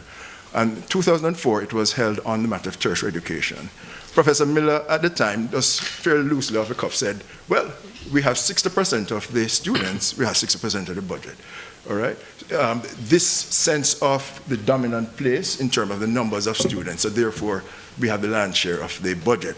Now, institutions as we have them, and Stephen Carr, the policy guru at the back there for the Ministry of Education and Youth, but what institutions are saying in arguing, and going back to the point you made about Dr. Clark's comments, that is no longer a sustainable argument, and we have to look at how can we allocate the budget in keeping with the needs of the institutions to so satisfy their communities of interest.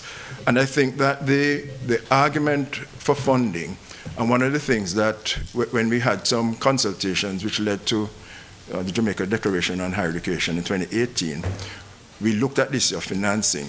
And one of the points made was that there should be a rebalancing of the budget across the system. It looked at the lower levels, but primarily at the tertiary level, it spoke to the need to ensure that there was the concerns of the other players in Jamaica are addressed.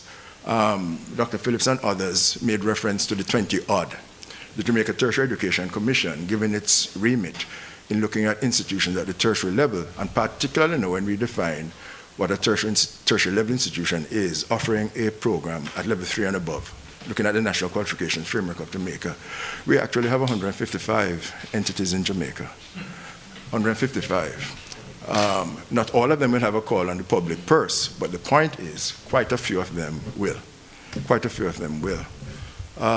Professor Monroe, in his remarks, and kudos and thank you, noted, for example, why do we have a faculty of law at UTEC and one here? Fair argument. The conversations that we have participated in, however, say, why did Mona establish a faculty of engineering to the extent when we have UTEC and other places? And so the dynamics and the conversation are critical. I think that the point about the trend, I'm sorry, I'm saying trend, but the Patterson Commission and its reports, the Ministry of Education and Youth, with the I would say assistance, they actually engaged the Mona School of Business and Management on a contract to guide the assessment of and guide the development of an implementation plan and a financial plan, treating with the recommendations of the Patterson Commission report. And we have completed that implementation plan. We have completed a financial plan that has received the blessing of the Ministry of Finance, and we are at the point of continuing the implementation of those, operationalization of those recommendations, all right? So we are well down the wicket, using the cricket metaphor, in treating with those recommendations. Appropriate at this point. Yeah, man. And so I do want to acknowledge the fact that it's not just discussion, but it is there, and it is public. Well, I want to get back at some quickly to applied research, but on the issue of a funding model now, because you've raised that very important point, the funding model. But before you get to that, what your Patterson report, it would appear that you're taking the cart before the horse. So you've gone through all of this. Nobody knows, maybe the 10 of us who have read the Patterson report know what is in it. But if you go around and Trevor, all the issues that Trevor have raised, the engagements, Trevor's 6 points, and at least on Trevor's 6 points, at least 3 of those relate to how you engage people. Yes. And the importance of, beg your pardon, but that part about engaging people, I noted what he said concerning impact, which I think we can all agree with. Impact is very important. And noting that 1.1 of the $1.5 billion in external grants come from the Faculty of Medicine, if I heard correctly. But it just underscores a basic point, that medicine, issues of health, impact people. This is one of the crying demands out there in the Jamaican population for access to better quality care within the public institutions.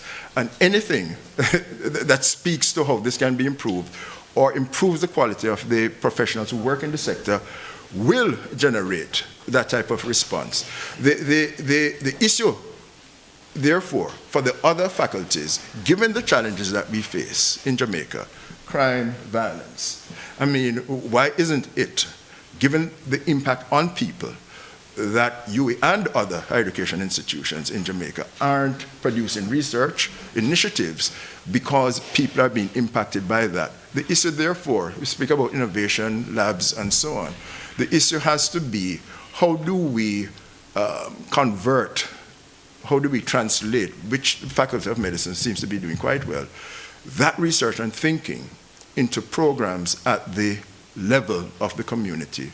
Because if you don't impact people, people can see the results and outcomes. Then you're not going to generate the type of research outcome, studies, and so on, or proposals that's going to generate a response from the funders. And so this is important to note. Concerning the funding model, it's not yet settled. Not yet settled. And it is not yet settled for this background. We are defining a policy that will treat with higher education for Jamaica, all right? It has been in development for quite a while. We think that issues of governance are there, although not yet settled. Issues in relation to innovation, relevance, and how the government might respond to that. But funding is the bugbear. Because of the issue now, in the relations between the institutions and when they are at the table, what they're arguing for, all right?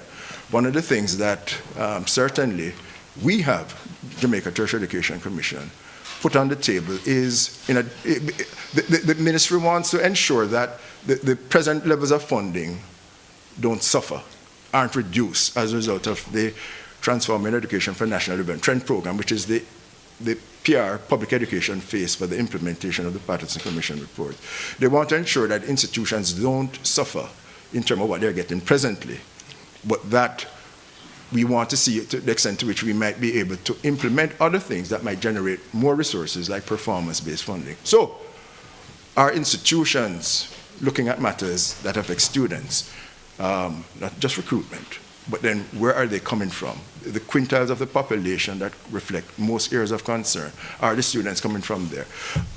Performance, you can get them in, but how do you retain them? How do you assure success? So student services, these are areas that we want to prioritize in terms of looking at the funding model so that we can tweak it appropriately. The government has concerns over the number of institutions that are offering the same thing.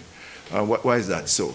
But if you begin to touch, it's almost a holy grail, but if you begin to touch these entities, then you're also now going to get into the political, not partisan, but the determination of how scarce resources are allocated, that challenge. And so this now is holding up the matter of settling the funding model. Damon, do you have a funding model? Why should a university or public university expect that the government provides what proportion of the economic cost should a government pay for someone's education? Is that 80%, 50%, 30%, or should any at all?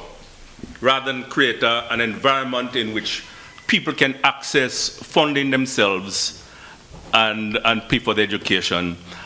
Is tertiary education a public good, a private good? So I'm not going to answer your question, but I'm going to take 3 minutes to not answer it.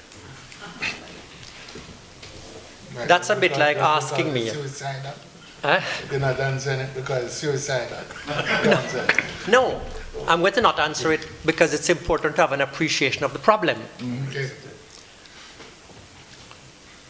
A research university is not a commercially viable institution. Nowhere. There are really only 3 ways to fund the non-commercially viable research institution. One is not to have any research.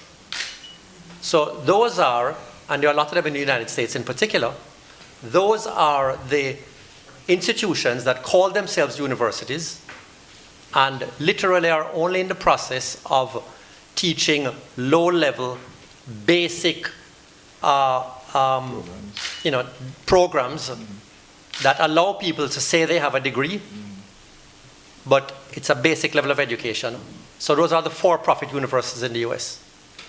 There's no pretense at doing research that gets published in acceptable journals. In terms of research universities, there are two sources of subsidizing the research and education product. One is to have it funded, supported by a government everywhere. So you have the state institutions in the US that are funded by the states or the provinces in some other countries, or by the national governments in some other countries. And the ones that don't take a large amount of state funding have eye-watering endowments,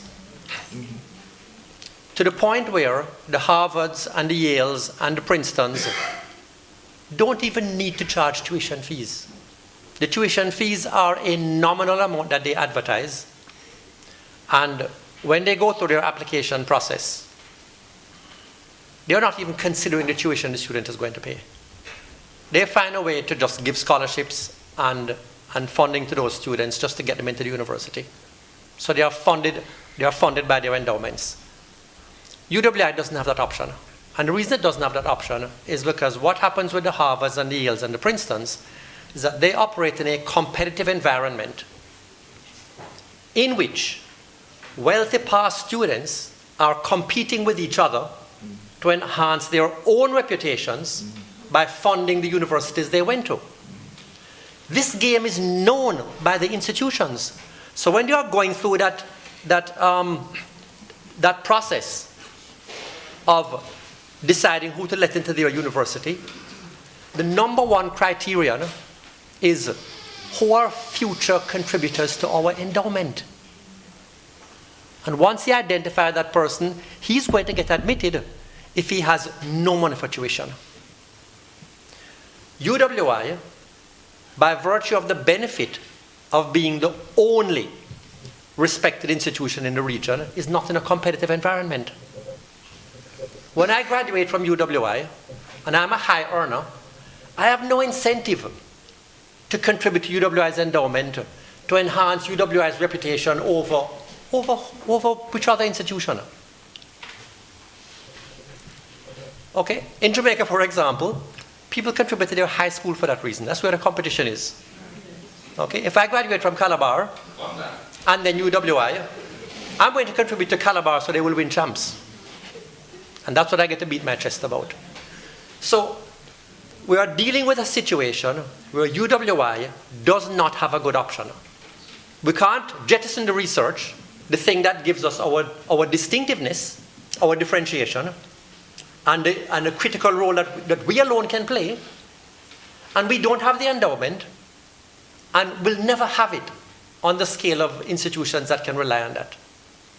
And the government is not in a position, given the demands it faces and the scale of its tax revenue, to give it the kind of support it needs. And how do you overcome that's the appreciation of the non-answer to your question: what is the business model? So how do you overcome that conundrum? That, please, Damien, analysis is quite well. Damien, your analysis is quite well and good, and I appreciate it. But the real question is, especially you, Dr. Phillips, and others, is it a matter of just can't afford, or is it a matter of priority? Because the question becomes, what can we really afford? Yeah? So yes, you talked about the tax base and all of that stuff, and you don't have, the government can't do because of the competing priorities. But the question is it really a matter of priority, or is it a matter of affordability? And I think that's something that we really need to look at. Well, just to respond to that quickly, can't afford to, on the scale that would be required, and to recognize that the other competing demands in the priority list are not without merit. So it's a difficult situation. It is a genuinely difficult situation. But this, the survival of the institution demands that you find a solution. This is a vexed question, and is going to become more vexed. I think it's just a matter of looking at the trends. So I am not going to answer the question either. But more and more students are choosing to go elsewhere in Jamaica. Inevitably, they are going to constitute a political demand, saying, why not me? Why do they get a subsidy going there, and why not me? The trends are against you in that regard. Plain and simple. You'd have to be producing something in addition to answer that. Because the people in the however many, 60 odd, making that decision as to where you're going to allocate it, are increasingly going to have to answer to that set. Now there's another part of the answer which Damien, that Damien. Yes, sir. The one on the right. The king.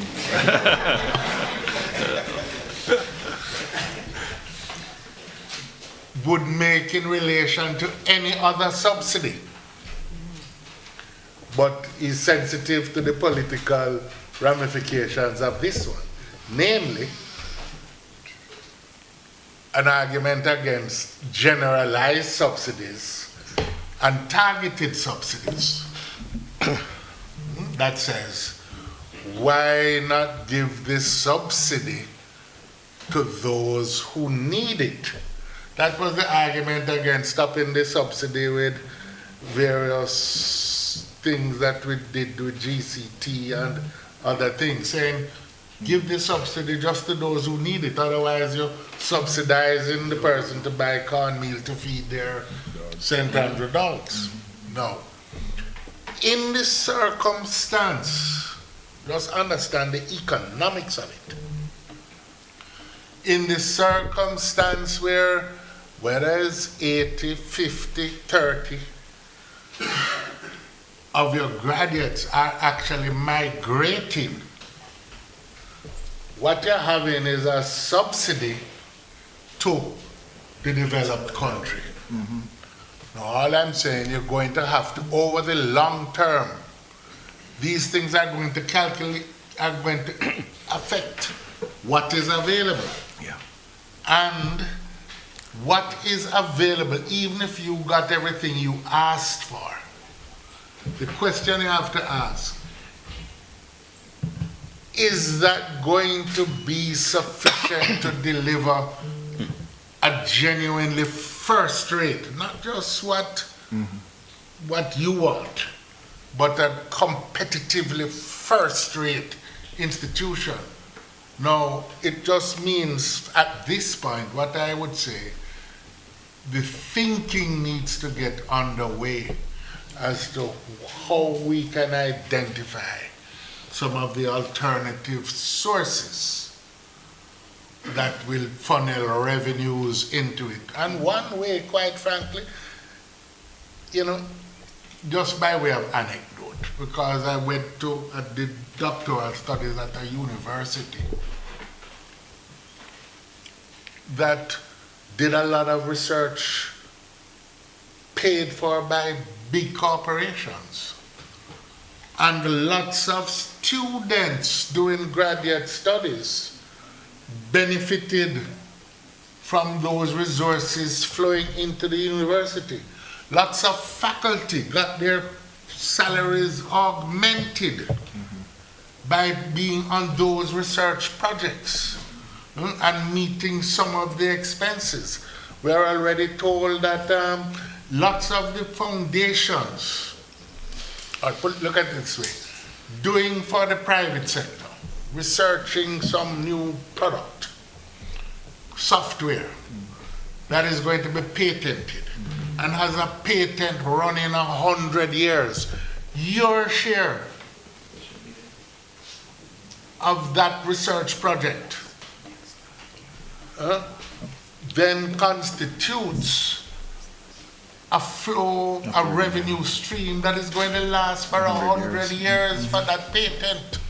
But Peter, just I want to give, because an important point there, because you're coming back.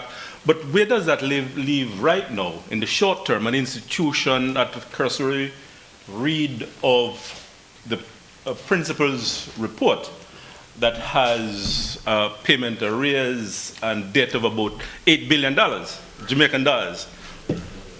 Where does that leave the institution? That's another discussion. That's another discussion taking place at Hero Circle. But so yes, yeah, yeah. Actually, I think Dr. Phillips was spot on there. I believe that, and it's linked to the question you just raised, Paget. The university has to earn its way out of that debt situation. Yes, the debt can be restructured, but at the end of the day, the revenue, there's need for revenue growth.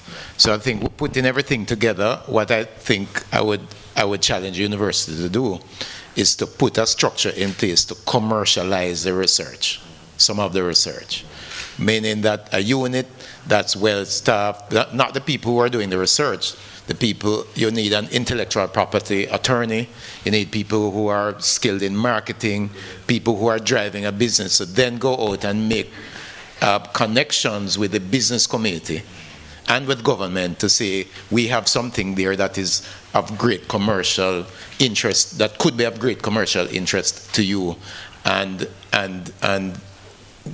develop a model that has an ongoing stream of income for the university and for the researchers themselves, so that they are continue to be incentivized to invest in that type of activity. I think it's time to do that. I come in. Yeah. The full phase of the public discussion phase Just a quick of the program. Yeah. And if you want to make a quick, and there's somebody here who wants to make a the remark made a short while ago is important about establishing this special vehicle that can drive innovation, etc. But when I heard the conversation around not accessing opportunities for consultancies that may be tendered by government, etc., my mind went back, and somebody please correct me, but did Vice Chancellor Harris or person in that era announce some establishment of a special unit to monetize what you have here for consulting? What happened to that? So the issue is, you can talk about this, but then what's the success rate of these special units and vehicles? I was really struck by this reference that nothing has been happening with respect to consulting. Well, let's take a question here from the audience, and then if it fits in, we can respond. Yeah, probably it's not so much of a question, but we've been having cyclical discussions, and not going back to the focus of the discussion, which is, are we playing a role? Are we sufficiently playing a role in benefiting the society? And we've talked about how do we therefore ensure that we have funding to do so. And we've also talked about the 1% and how we are recognized as 1% internationally based on the quality of education that we provide. So we have acknowledged that. We have talked about the models used in the United States and the fact that you have universities such as Harvard that have their own graduates funding their university. Why are we not looking then to adopt that model? And it comes from how we provide and how we announce the benefits that we're providing because of the university. We talk about the research that we're providing and how we're doing well, but we haven't shown the benefits, and that's one of the topical discussions we're having. We haven't showed the benefits to society. If we can send graduates to the States, because it doesn't matter, we're importing graduates, are we showing the benefits that they're providing in those societies? Are we showing the benefits that we have provided in these societies? When we stir that competition, when we stir that response, is it not then therefore possible to grant funding through these individuals? So putting that out there, that we should try that model as well. I wanted to make a... Let's get some more. Yes. Sorry. Somebody. If I can, I wanted to comment on the whole issue of the funding and the commercialization. Again, because this is what I do for a living. And as a graduate, I would not want the university to spend an inordinate amount of time doing what Scientific Research Council, UWI, and others have been trying to do for a long time. Even when I was here, we were trying to sell the research that we have done to industry. It doesn't work that way. Peter Phillips, he said it. I went to a university, and I have many colleagues at universities that make hundreds of millions of dollars from doing contract research, that pay faculty, that provide scholarships. You may not have the people here to do it. That does not mean you can't broker it.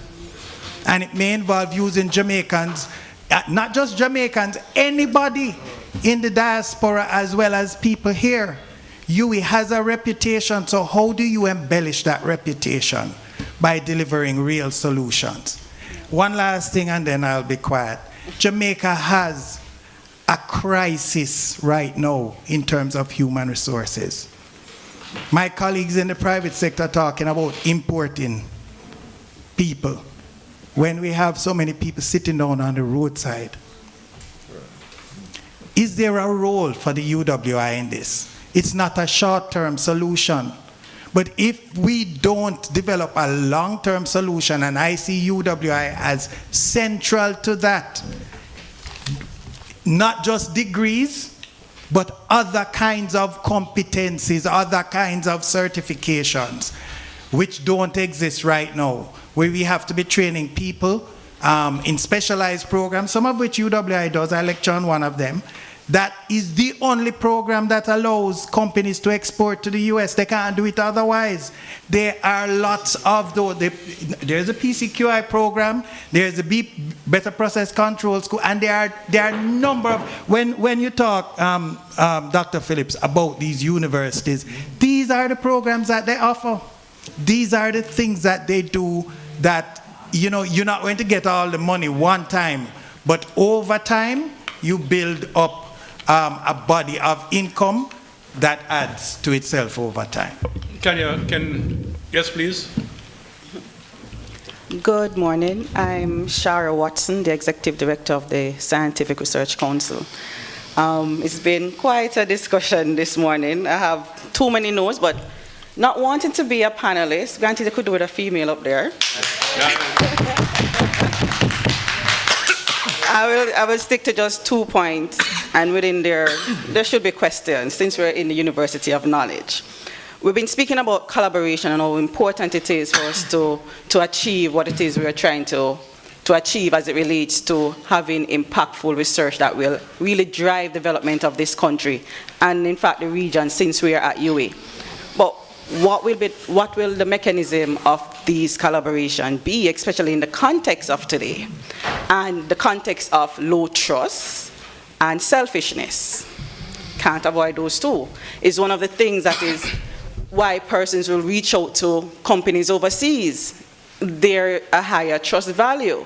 We have to recognize the society that we're in. Trust is extremely low for several reasons. And then once we start talking about money and income, how will that be utilized, or will that go back into whatever resources that went into delivering that good or product or that collaboration?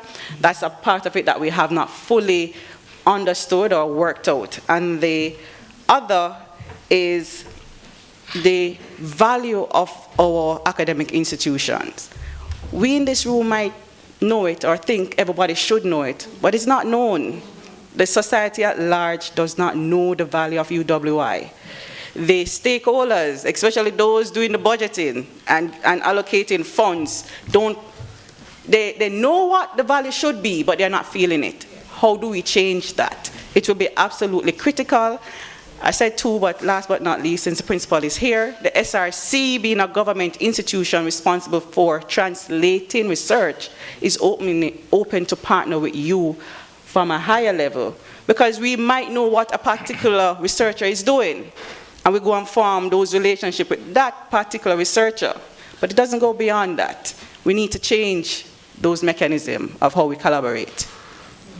Does that, General, you have a question? Yes, please. So I'm a three-time graduate of this university, and I find myself working in policy at the Ministry of Education. I head the policy unit. We've been battling with this issue of funding model. Ultimately, we're looking at a hybrid model, a model that funds students and at the same time fund institutions. We have 17 government institutions. UWI is just one of those institutions. I am advocating that UWI looks at itself in terms of marketing. If you market that you are the place of choice to get somebody into a job or get a person promoted within 3 to 4 months after graduating from UWI, how many persons have you placed in different institutions? Where are your graduates? Some sort of tracer study on your graduates that will put you in the market, and as such, even this model that we're thinking, UWI is going to be the place of choice. It's going to be the place of choice. And so I advise you, my advice to you, is to ensure that UWI is the place of choice. And the only way you can do that is to advertise what you do, and you do a lot of things. So, making a step forward, there has to be a way to get more people to come here. And one of the things that we're advocating is more of the poor to come here. And to get the poor here, we're going to need all kinds of support from the private sector. But ultimately, we want to swell the number of graduates, the number of students entering tertiary to beyond 50%. Currently, it's at 33%. How do we move beyond 50 to 80% of our students graduated from high school? That ultimately is what you need to be looking at. Oh, we have only 10 more minutes. I want to bring in online Dr. Minot, and then we close out with, from the panelists making a final comments. Dr. Minot is where? Is online? He's there. Tell me he's muted.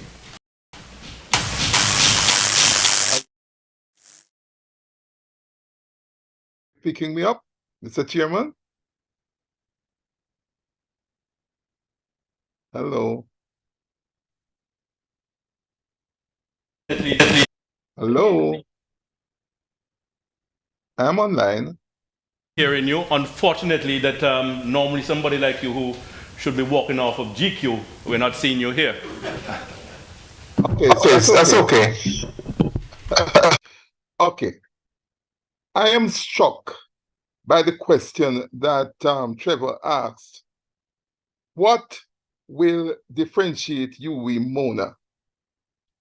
And to me, we can't put the cart before the horse. UWI is first and foremost a training and educational institution for undergraduates. And the other things can sometimes be thought of as afterthoughts, not in my mind, but that is how people treat it. Now, many people. To me, the critical thing that UWI needs to do is to focus on giving its undergraduates an edge that is not presently available elsewhere in order to make it globally competitive, in order to make it an advocate in the global sphere. Just a moment. My technician will get me, where is that brief that I have? Yes. Now, I see the UWI, of which I'm a graduate, but not of this campus, as a large regional university of which UWI Mona is its biggest part, a part that can encourage a widespread spirit of advocacy among its undergraduates in all the disciplines through various liberal initiatives, including 1, incorporating advocacy in curriculum, integrate advocacy-related courses or modules across disciplines to educate students about the importance of advocacy and equip them with relevant skills, relevant liberal skills. 2, extracurricular activities. Support and promote student-led advocacy groups, clubs, or organizations that focus on different social, political, or environmental causes. 3, we need to have a system of guest speakers over and over again, organize talks and workshops by experts in the field of advocacy to inspire and educate students about effective advocacy strategies. 4, and I have just 2 more. Community engagement. Encourage students to participate in community service and outreach programs, providing them with opportunities to engage in advocacy at the grassroots level. 5, policy research and analysis. Offer opportunities for students to engage in research and analysis of social policies, empowering them to understand the impact of advocacy on policy change. And 6, internships and experiential learning. Facilitate internships with advocacy organizations, government agencies, or nonprofits to provide real-world advocacy experience. By implementing these strategies, the university can foster a culture of advocacy and empower students to become effective advocates in their respective fields and communities. And one last cautionary word. Yes, I believe the market must play a role in what we do. But remember, the market, especially in today's world, can be very whimsical. The market demands what is utilitarian. The university has a responsibility to deliver to its students what makes them understanding what is at the heart of what they do, what drives what they do in research or innovation or technology development, etc. These things cannot be determined by the market, and the university has better be careful of that. Last thing, I believe that a UWI student who has a liberal exposure, a liberal arts exposure, infused into the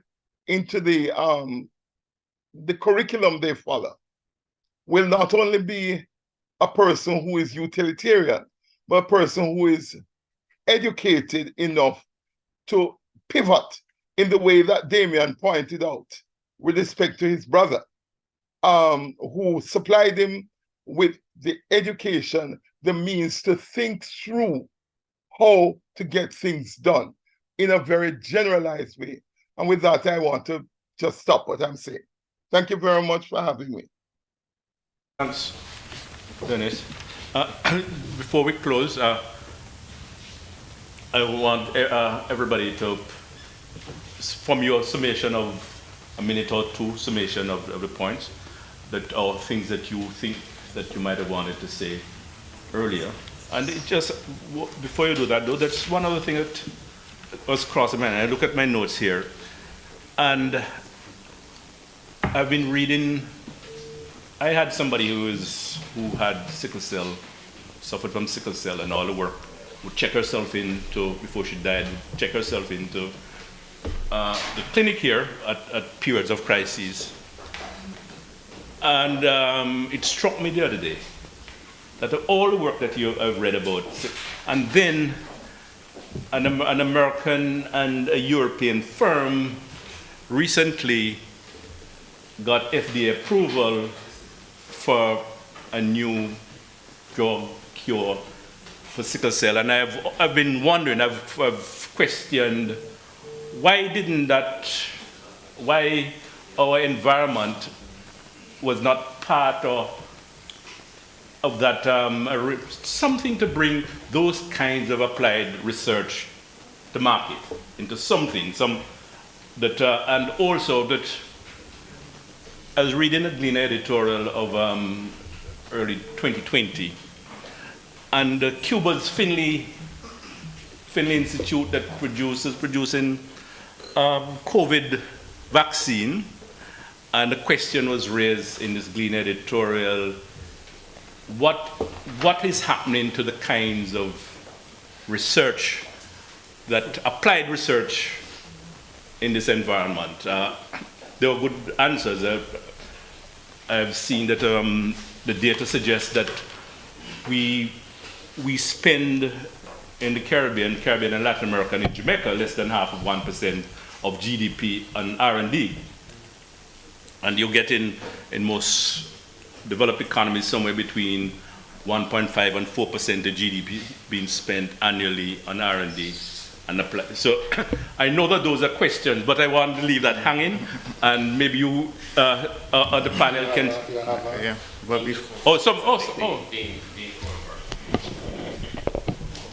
Thank you. Sylvia Cohenberg, Dean of the Faculty of Humanities and Education. I wanted to speak to calls that come out in the media and public perception from time to time that funds should be reallocated from the tertiary sector to the primary and secondary and early childhood sectors of the educational system. Of course, in my faculty, we do education. It's one of the things we do, right? And I want to make the point that funds that are allocated to this institution, that constitutes funds that actually support and build capacity in the primary and secondary and early childhood sectors. It is our efforts over many years that have built capacity in the Jamaican teachers' colleges. It is our efforts over many years that have ensured that we no longer have schools populated by pre-trained teachers, but that they're now populated by teachers with UWI B.Ed degrees. At the early childhood level, it is the UWI working very much behind the scenes for very good reasons, out of the limelight, but it is UWI which has worked to infuse academic insight into the treatment of the long-neglected early childhood sector, which has been dominated by small private initiatives by untrained persons, and we have been working with the ministry to change that. It is our School of Education which has delivered educational management and leadership training to school principals and aspiring principals across the region. It is our quality assurance of the curricula delivered in the teachers' colleges, which is informed by current scholarship in pedagogy, but we are also informed by current scholarships in the subject areas that we teach through these curricula, because of course it is at UWI that we not only deliver pedagogy, but also science, literature, history, all the different areas that are actually taught in the schools, and we have the quality assurance processes to ensure that current insights inform those curricula. So in sum, I just want to make the point that defunding UWI actually means defunding primary, secondary, and early childhood education. Well, the unbalanced, the gender unbalanced panel was actually complimented by the audience, so thanks to that. But I also wanted to actually comment, because that was actually part of the summary that I wanted to give, in the sense that when we think about this rethinking, we have to look at it within a systems approach. And that systems may not only, when we appreciate our system, we have to appreciate that system, that system of education goes well beyond the halls of the university. It has to consider primary, it has to consider secondary education and post-secondary as the outcomes and the impact that we desire, as Professor Monroe had mentioned, goes well beyond. When we were thinking about this conversation about funding, and I'm not going to dare to answer the question, but in Professor Monroe's deliberation, he mentioned part of the role of the university has a lot to do with research and innovation. But I've heard dominantly in the conversation this emphasis on the research role, the teaching role, but we play little emphasis on the innovation role. So maybe, it may be that is how we think about that role and how we then put structures in place to actually deliver on that role, to create the partnerships that are necessary with the entities. What is our partnership model? So the funding model does not exist in isolation of a wider system of partnerships, a wider system of collaboration, a wider system of public, private, academic partnerships that help us to deliver. And the last thing that I want to say in my summary remarks now is that we have heard a lot about this whole matter of trust today. I think that it underpins the need, as was presented in the feature presentation, this need for proper governance, proper risk management and assurance, recognizing both the risk and the opportunities that now exist. And if we as a university don't respond to the risk in terms of the revenue area, it may, we may no longer be relevant.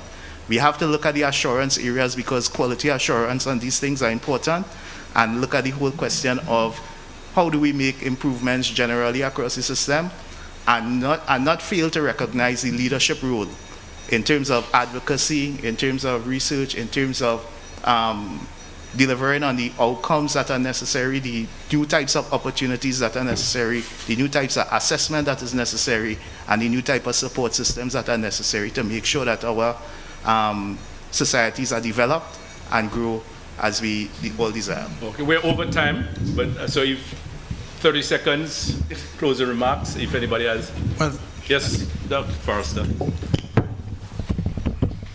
So just kind of 3 half points in 30 seconds you gave me. So if the goal that we're looking at is UWI better satisfying national and regional demands, the 3 things that I hold and take away from here is, first of all, improve by better structuring and implementation, the arrangements around both the provision and the acquiring of knowledge products, whether it is GOJ, the various publics and stakeholders that we serve. Number 2, which is, I don't know if it's a little toe of the elephant or a whole leg, some agreed clarity about the attributes of the graduates that is being sought. GOJ, the various publics, and the university's own opinion about what that should be. There appears to be no coincidence around that. Not coincidence chance, but coincidence conflation. And last, within that, even though fickle, an understanding of the student market behavior within this environment. Yes, Trevor. Yes, Trevor, and then Trevor, we haven't heard from you since you spoke earlier. Trevor, and then. Everybody wants to say. Okay, so in 30 seconds, appreciate the suggestions that have come from the table and from the floor, and these efforts should continue to be pursued, but bear in mind, as we continue to pursue marketing to potential students to increase their enrollment, we teach students at a loss. So that doesn't solve the problem. As we talk about the need to commercialize some of the research and setting up an arm to do that more, a lot of what the university does, and it has been articulated here, is a public good. It cannot be privatized. So when Department of Economics, for example, does research to demonstrate the high return to public expenditure on infrastructure like roads, no private company can privatize that.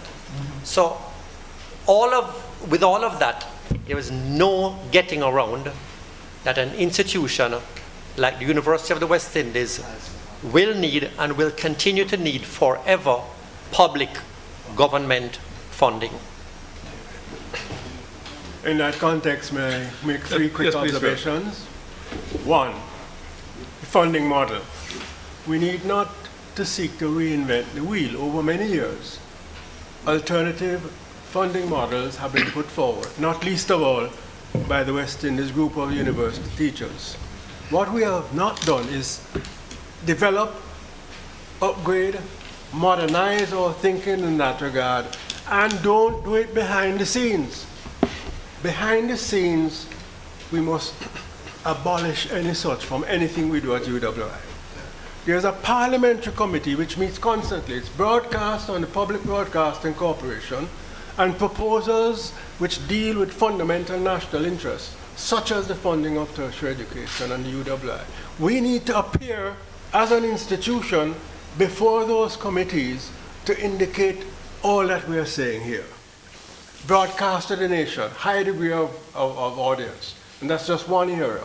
So that the funding model, let's revisit what exists, let's revisit proposals that have been made, and let's go to the parliament where the decision makers are and where they have to respond to public feedback, which is broadcast regularly. Secondly, we need to demonstrate and enhance the policy relevant and applied research which remains among Jamaica's best kept secrets that is being done by this university. And that requires a comprehensive marketing program. Can't sell KFC, much less Mother's Patty, without seeing the ads every day. We have never, as far as I know, even using our own marketing infrastructure, developed the kind of diffusion of what we do through News Talk 93, UWI TV, and so on. So let's really put the marketing issue as a priority in a country where fundamental institutions are being challenged by virtue of populist needs. Right now, the Integrity Commission, $1.2 billion a year is their limited budget. And the government is proposing to cut that and to weaken that institution so that priorities are not determined in heaven but on earth. And therefore, we need to assist the policy community at the mass level and at the leadership level in determining what those priorities are based on our problem-solving capability and potential. And finally, the monetizing of research. Before David came in, I had said, why does not every department have a unit looking at how to monetize the research in terms of the needs of the private sector and the public sector? If you leave here with one figure in your mind, $37 billion in 1 year alone, awarded by the Jamaican government for the provision of consultancy services. How much of that have we been able to compete for? Which other bodies apart from MSPSM are registered within the government procurement system and therefore at least on the starting blocks in relation to getting some of that funding? And finally, I'm glad Dr. Minot mentioned the point about students, and that is the need for us to make our students themselves relevant. And that comes to mind this program I set up when I was head of the Department of Government, the Parliamentary Research Internship Program. Our Parliament is deprived of research capability compared to other institutions. What the grad students in the Department of Government were doing then is responding to the demands of Parliament MPs, backbenchers, and others who wanted to put private members' motions on all kinds of issues but don't have the research capability. And what we did, the students, the grad students, would be registered in that program. The work that they do would be qualified in terms of reviewed for purposes of quality, and they would get a stipend through the parliamentary budget and assigned to the Department of Government. So here's a win-win situation. We could do this in so many other departments. The Parliament and the system benefiting from student engagement, the students themselves learning more about how the society actually works, and that should be advertised that this is where student relevance and the advocacy that Dr. Minot mentioned is of such relevance. So I think that we need to continue this conversation, Principal Denzel. I think we've got a lot of points here, but as usual, I mentioned 10 years ago when I made a similar presentation, the implementation deficit. Let's not make ourselves victims of that as well. We need to see what is here, put on 10 points, who is going to do what, when, and where to get ourselves moving beyond analysis, beyond advocacy, into action. Thank you very much. Sure. Yeah. Peter. Yeah. I want to emphasize, first of all, that I think this is a tentative, a very limited start. much more has to be done, and we need to resist the impulse to assume that we need to defend what is now and simply aggregate it and sell it. We need to develop a much more comprehensive understanding of how the world of universities operate generally, of what we have on offer here. We need to mobilize, I believe, opinion within the institution itself here and get some sense from others as to what they see as the answers or the directions. We don't need to take forever to do it, but in a sense, the second point, I think we have to recognize a whole change of mindset that we will have to make as a people as we adjust to the world. I mean, you know, I think we have come to understand our limitations in many of our institutions, the strengths of some, but you know, we're celebrating a victory in Australia. But we have a far way to go to return to competitive cricket. We're celebrating on another front that we have managed to bring the public debt down from 144 and we now reach 72. That is viewed in the international community still as highly indebted and unlikely to survive. So that we need to rethink our things, and that applies also. When I was listening to the distinguished lady from SRC, that we also have to review the sense of what is our domain. There is no need to restrict our offer of research services to Jamaica and our Caribbean companies. All over the world, companies, big corporations are looking to where they can get the services from. And you're integrating some of these supply chains. There are millions that can be available. They know that wisdom doesn't rate there.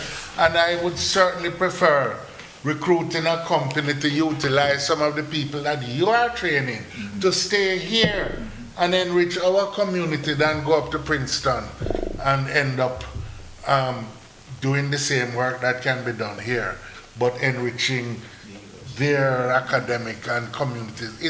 It's going to take a tremendous mindset to raise us up to the level of, you know, greater productivity and high income as a country as a whole. Yes, I won't require 3 minutes. 30 seconds. The general discussion, I think some very good things have been put on the table, Denzel and Sir Stanbury and the rest of the team. The intervention by the ladies, I won't speak about Shara because I'm connected with SRC. But that very poignant description of why Jamaica cannot do without the work that's done at UWI in the education. The same applies to medicine. The same applies to science. The same applies to Mona School of Business. But that story has not been told. If it's one thing, UWI needs to find a way to encapsulate it in a manner that the policymakers understand that the other institutions would not exist without UWI. The primary sector would not be where it is, because if you don't explain it to them, then they will make decisions otherwise, as I think Dr. Phillips has just said. That's one. Two, we have to be realistic about where the opportunities are to monetize what we do, and it will come from bringing other people outside of the university on board, having those wider discussions. And the third one is the education deficit that we have, the human resource deficit. UWI has to own that. If you do that, relevance going into the future is unquestioned. Well, you know, it was the reason why we left policymaker for the last. Speaking on behalf of the government, right? Well, the government has a political directorate and administrative arms. I can contextualize myself in a second. I want to acknowledge, first and foremost, when the Dean from the Faculty of Humanities and Education spoke, her point is well made. But at the very highest level, policymakers understand and know the importance of tertiary and what it contributes to the secondary, primary, TVET, other areas. They know. The issue, though, is how do you, in the face of the demands and the requirements across the system, make decisions, given data, given Patterson Commission report, given the report from 2004, Davis. You name it. Davis. Yeah, right. So how do you make decisions, bearing in mind the need to address the many problems that have built up over time? And this is just one thing I just want to state at the outset. I agree with a colleague. At one point, at the very start of the panel discussion, I actually sat up and looked and I said, oh, all men. I was going to make a comment, but my remarks were tempered by the fact that one woman who was invited asked me to represent her. So just please note that. But youth as well. Youth as well. And it's not tokenism, but they... So you were chosen as the youth? No. Well, it's education and youth. The other thing, governance issues have been raised. Professor Williams, Dr. King, Professor Monroe, others here have spoken to the resource gaps and how can they be funded. And they have articulated that governments in the region must step up. The challenges are many and so on. But one of the things that when I heard Professor Denzel Williams and Dr. King say, about what we need, what is required, etc., but there has to be an articulation in a compelling manner as to what is required so that the stakeholders may buy in. We hear a lot about we need this. And it's not just on the trajectory of a financial year, but it's also month by month, very often, from institutions in the sector. But UWI, from what I'm hearing, has to articulate a compelling vision of where it wants to go, which indicates what is required so that people can buy in. Although it's beyond, in a sense, but the Chancellor's Commission on Governance in its report, and there's this one line that struck me, which almost poo-pooed or ridiculed the vision for you that they viewed, in that what it is saying and what is required is way beyond the capacity and the competence of the institution. That's my interpretation of what they were saying. Okay? As I said, I know that you have responded, you are implementing, etc. But without that compelling vision that articulates what is required so that people can buy in, you will fall short. I mentioned when looking at all this performance-based budgeting, and looking now at the metrics that ought to be included with respect to the sense of how the institution is performing. The issue of students. Anecdotal, my daughter, one of my children, is a graduate of this institution, a competent doctor. And Professor Thame, I sort of raised a little conversation with you over competent. But she wants to do further studies. So I've been saying, UWI. Basically, she says, hell no. I do not want to interact with them. I want nothing to do with them. Student service issues. All right? Student service issues. Dr. King's colleague, Dr. Thorburn, in a conversation that we were having with a group of students, she said it well, that it pains my heart when I hear students expressing themselves like that, because she referred to her experience that it was so good, and that she knows the value and the quality of this institution. She knows it. But unless you deal with that, for the long term and being able to have students leave the undergraduate level, go to graduate study, you're going to be in significant challenge. Finally, finally,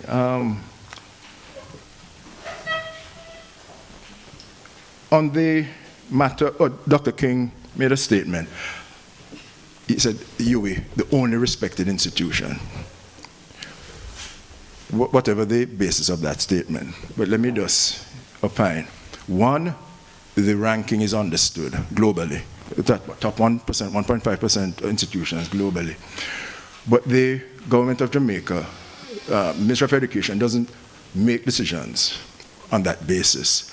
They have invested resources in agencies such as the Jamaica Tertiary Education Commission, the University Council of Jamaica, NCTVET, to establish an external quality assurance framework and the standards that are used by these institutions to determine who should be registered, whose programs and or institutions should be accredited.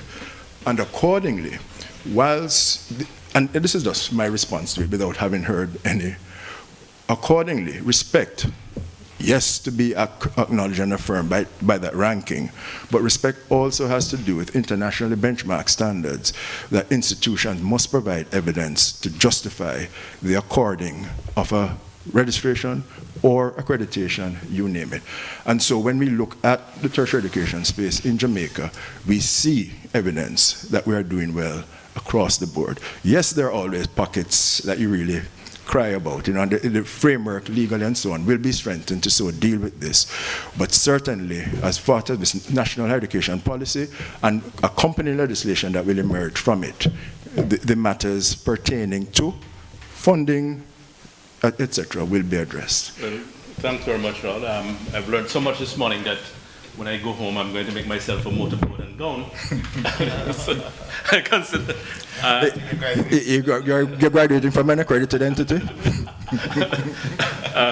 And thanks again that Dr. Stanbury will give a formal vote of thanks. Thank you very much. So, ladies and gentlemen, this brings us to the end of our roundtable. And this is just the first cut, and we're certainly going to continue this dialogue. I'm happy today that from all the speakers who were not paid to speak, our worth and the quality of our output has been validated, and we take careful note that we do need in the university to do some more work, much more work, in terms of making that known all over and to increase the impact and so on. And I particularly take Professor Trevor Monroe's suggestion as one who used to appear in those committees, sometimes getting beaten and etc. But it is important that we are in those kind of fora where people listen, and we really have to insert ourselves there. So we really thank our able facilitator here, moderator, Mr. De Freitas. Please give him a round of applause. And all the panelists, including Dr. Minot online, please give them a round of applause. And particularly to Trevor, who so ably and comprehensively really put his pulse on what the issues are. I apologize for the imbalance on the panel, and we'll take note of that. And you will see more of the fairer gender next time. And I thank the audience who are almost exclusively female, who sought to rebalance everything. So thank you very much. Ladies and gentlemen, it's been a good morning, and I'm saying the debate has started, and we will continue, and we have taken notes of your 6 points, Trevor. Somebody gave another 4 points somewhere there, and we are certainly going to respond. Thank you very much. We have refreshments. Have a wonderful day.